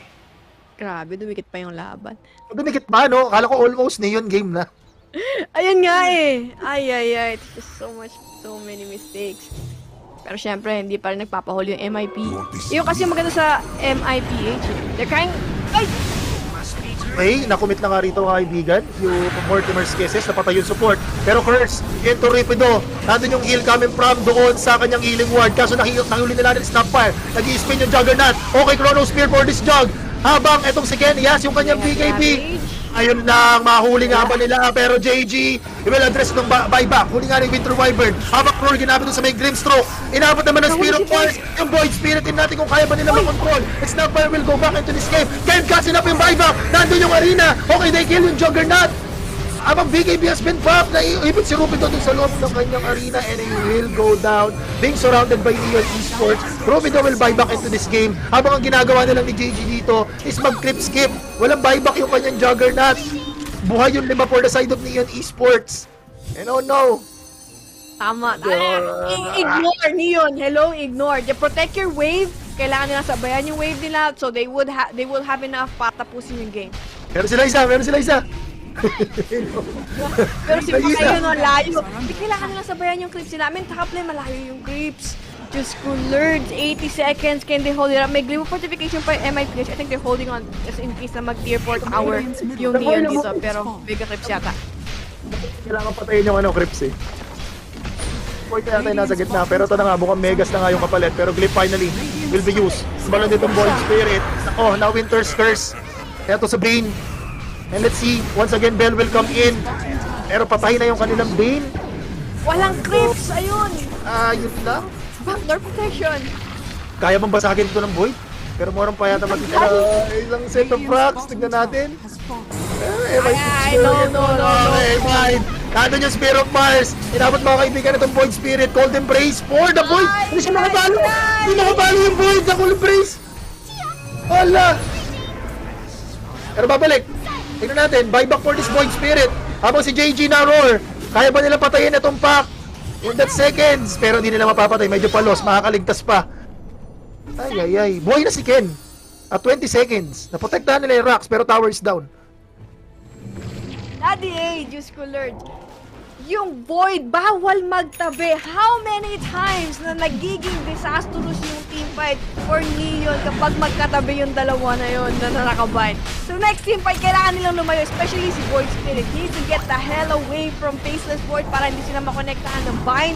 So they have like heroes to cancel out yung follow-up damage. So walang importante ng role ni Void Spirit. This game, Avatar mode. Pero ng Yes, nakuha ng Void, ng Faceless Void kagad yung Aegis of the Immortal. Tatalon nga sila dito sa may triangle. Nandun yung time dilation, medyo umabante. Huli na medyo ako lang. Ay, Diyos ko tayo kapag buhay lang. Bakit mamatay nga rin si Ken? Pero nag-spin out. Let's see mga ibigan. Nandun na naman yung Soulbind. Connecting doon sa may Faceless Void together with the Void Spirit. Habang sa likod nga si Henryu. They're targeting. Ito na nga mga kaibigan. Committing yung kanyang Omni Slash kaso makapag-reset. Yung Faceless Void with, yes, with the time walk. Kaso na napatay ng back, yung backlines. Another Chronos Spill has been committed. Bane is down at 9 seconds. Will buyback yung support. Ken is in danger dito. Na-pullback nga siya rito ng Aether Remnant. Delikado ang buhay rito ni Ken. He will spin out. Kaya mabubuhay pa yata clutch. Kung makakapag-survive yung kanilang Juggernaut. Pero indeed, he will survive. Kaso mapupullback yung kanilang Grimstroke. Rupido, kailangan rin niya dito tumakbo. 4 versus 3 yung ating sitwasyon. Tingnan natin kung saan papatungo itong side ng Neon Esports. Meron pa rin din silang Aegis of the Immortal. Habang Dago naman binibuild up dito ni JG. Yung creeps, there's no creeps bottom lane. They need to push out the bottom. Walang glyph fortification ng MIP dito. Someone! Void, ayun na. Ayan na. Oh, hindi ko connect yung Spear of Mars. Okay, rewind. Ayun lang. Now. Oh my God, okay. Light number 2 for this Faceless Void. Kaso makulit yung pack doon sa may backlines. Medyo hindi makaporma yung mga supports, ha? Okay, Scatter Blast will be connecting sa mga heroes. Kaso na-flash. Control. Faceless Void is in danger. Natin yung Soulbind. Bumalik na Stockfire. Faceless Void is down. 90 seconds. He's out. Pero he has yung kanyang buyback still yung MIPH or buyback into this game. Depending this tower, no creep wave na papasok sa kanilang base. That's the problem. It's like Neon, they had all the advantage of the world, they had refresher, they had Aegis, they had everything, Double Chrono, but somehow MIPH is just finding a way. Juggernaut, ito na mga So meron siya rito keso, Rupi ito nag-buyback rito ng refresher or buti nga lang merong keso. Ang ganda naman ng laban, grabe naman yung puso ng mga Pinoy dito. Grabe, just cards. Walang Pinoy sa ina Neon Esports, grabe Henryu, pero ang ganda ng laban. How many times has Ken survived those engagement, diba? You would think like Double Chrono Spear mamamatay na siya. Yung win probability, 51% pa rito sa MIPH. Walang glyph of fortification. Walang glyph, yung Neon, exactly. Pwede na tapusin to, ha? Stockfire is down. Let's see mga kaibigan kung ano mangyayari sa game number 2. This is a clutch play. Okay, Winter's Curse, pero nandun yung spin. Dream Coil mga kaibigan. Connecting to sa Maven Winter Wyvern. It is protected by this Golden Race. Chrono Spear is not up for this Faceless Void. Control. Faceless Void with Mind Gold down and up and survive. Will be reset. Nandun mga napaganda yung time walk. Nandun nga siya ng arena. Together with the Spear of Force, that is down at 2 minutes. Win for MIPH. This is it for them. 5 versus 3. Fortification is up, and they will be back by Neon Esports. And somehow, somewhere, MIPH surviving into this game. And they have creeps. Yes. They have creeps sa mid lane. Paparating na. Node Baseless Void for 100 seconds. Wala rin sila ditong Winter's Curse. Yes, they have yung roar. And there's the Yule Scepter for this Void Spirit. Siya rito tulog. Hitaas na yung kanyang buyback. Only the supports to defend this base. And the position 3. Coil. They want the Beastmaster. Henry is in danger on the left side. On the right side, Pangoli, or rather the Snapfire will fall down. Wipe out yung Neon Esports. What a game for the side of MIPH. It's almost a game for Neon. Pero yung puso ng mga Pinoy Ishi, grabe. Grabe yun, Teamfight. I really do have to commend every single player sa side ng MIPH, diba? Like Juggernaut really carrying the game. Even si Pakla, kita mo naman yung mga like Juggernaut was dead for like 80 or more than seconds. Like siege sila ng high ground, but then again, there was no wave. The backdoor protection was there. Bypass sila ng time. But honestly, I feel bad for Neon. Like, I really commend MIPH, but you can see all throughout the series, there were just so many mistakes sa side ng Neon. They had this game. They could have forced game number 3. Pero wala. Kulang pa. Minsan parang may mga awkward ako nakikita na cold embrace. Pero anyway, nakita mo naman dun yung pinakita ng MIPH. Ken, wala siyang buyback pero halos mamamatay na siya lagi. Nakapag-ormless, Exactly. nakapag-ormless slash pa. Nakapag-Blade Fury out pa siya doon, grabe. Ang ganda rin kasi ng itemization, like the Isa pa X rito. and Y build. So, tama, isa pa yun. Tama, yung resistance. Isa pa dito, nung pa-late game, nung pahuli na tayo, yung last push na rito ng MIPH, yung pagbili ni Rupi doon ng refresher orb, sobrang naging clutch yung pagkabili niya ng refresher orb. Sobrang naging Yeah. max factor. Sobrang ending factor doon sa last Yes. teamfight. And then, but at the same time, yung positioning, like nung dalawang Void, they always getting caught up by the Void. Find and Fiend's grip, Daddy A. That should never, alam mo yung Daddy A, siguro kung first time mangyari, maybe, sige, you can get away with it. Pero pangalawa, again, and syempre sobrang crucial, late game na tayo, di ba? Dapat hindi na nangyari yun. They should keep in mind the positioning. And yun nga, na-mention mo, na-mention ko din kanina, there was like some weird core embrace, yung Winter's Curse din kanina, Pac should have died there. But then again, he did. They bought time, sila pa yung namatay. I think, nag-accumulate na rin yung frustration ng Neon dun kasi they were making a lot of mistakes sa team fight. And yun din yung mahirap kapag may Winter Wyvern ka. I know from experience, mamamatay na, natulungan mo pa, or makakaligtas na yung kakampi mo, namatay pa, things like that. But MIPH, just to show you they're just a much better team overall. Kasi, Tama. ang dami ng magandang ginawa ng Neon, but somehow they made a comeback just by staying together, keep fighting, alam mo yung resilience, not GGing out dito sa game. Pero grabe yung in-improve na itong team na to. Yung decision making, how to protect each other, di ba? Kasi na-relegate sila dati. Siguro, isang naging malaking factor yung experience na yun, di ba? Na-relegate sila, UD Best 1, under the banner of UD Best 1 sila, tapos dumaan na naman sila sa open qualifier, nakalusot na naman sila, and this is it, di ba? MIPH, di ba? Getting Oo, galing sa open qualifier to. Actually, hindi nga sila yung unang nag-qualify. Yung Summit, I think pangatlo pa silang nag-qualify dito. So sila yung last team na nakasecure ng slot dito sa Division 2. And they're showing some really good result kahit pa paano. Yung MIPH, I think 2-2 na sila dito. So, yeah, pretty good. Baka nga magkaroon pa sila ng chance magka-Division 1. I don't know, medyo mahirap kasi medyo maganda rin yung performance ng Lilgan. Ayun yung mga teams to Lilgan, next year. Yun. Pero guys, ayun na nga, di ba?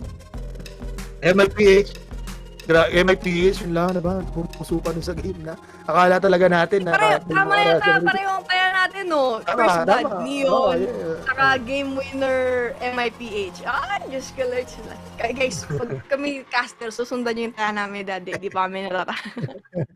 Pero ito, Ishi, meron ka ba may ipa-plan na iba? Yes, guys, please do follow me on my Facebook page, fp.gg/ishipc gaming. Nagpo-post din ako ng mga ads and games today. So, yan, follow niyo ako. Yun. Ako rin, guys, nagpo-post din ako ng mga aking prediction. So far, tumatama naman. Follow niyo yung page ko, DaddyXC, sa FB. So, hanggang dito na lang. Thank you so much. Although, umabot lang tayo ng Game 2, pero sobrang ganda ng ating dalawang series. MIPH, 2-0. Pero coming up next, wag ba kayo aalis? C Division 2 pa rin. Army Geniuses versus Atlantis. Stay tuned lang kayo sa next time dito na kuya ni kami ni Ishi ay magbe-break na. Thank you so much.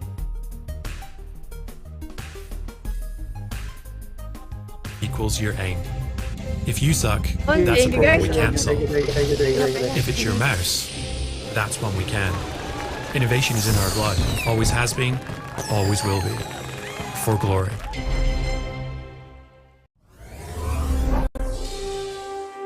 Running water, electricity, RGB mousepads. There's a lot we take for granted in life.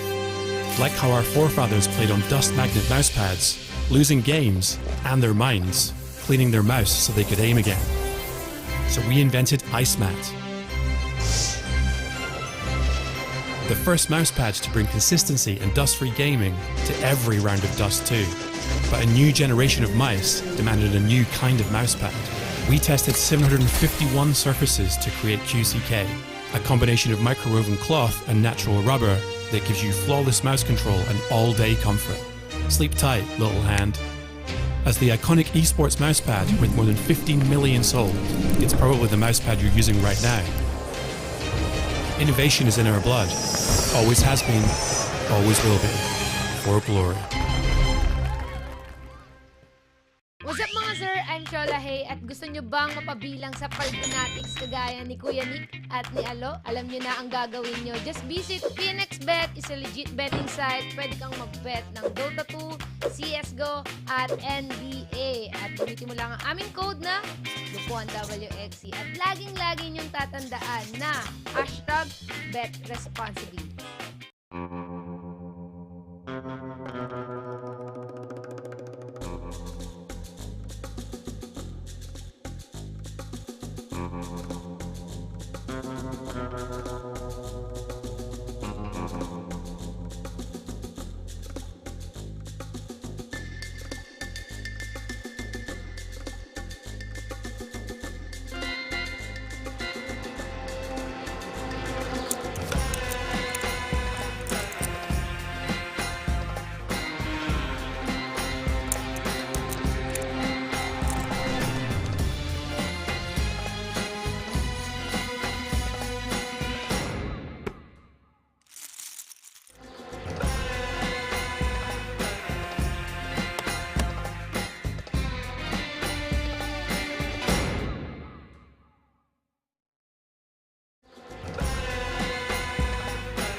At SteelSeries, we make the headsets, mice, and keyboards that the world's best gamers win the most with. And we've been doing it since way back. Due to continued innovation and product development with leading professional gamers around the world, SteelSeries is the #1 brand for professional gaming gear. Congratulations, Boo wins it. The Navi to take the grand final 3-1. A lot's changed since then, but one thing always stays the same: winning.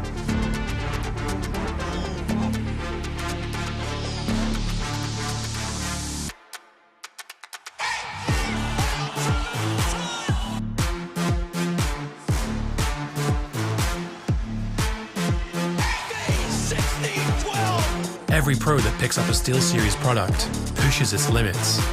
That's what makes us push ours. It's up to you how far you go, but whatever you do, go for glory.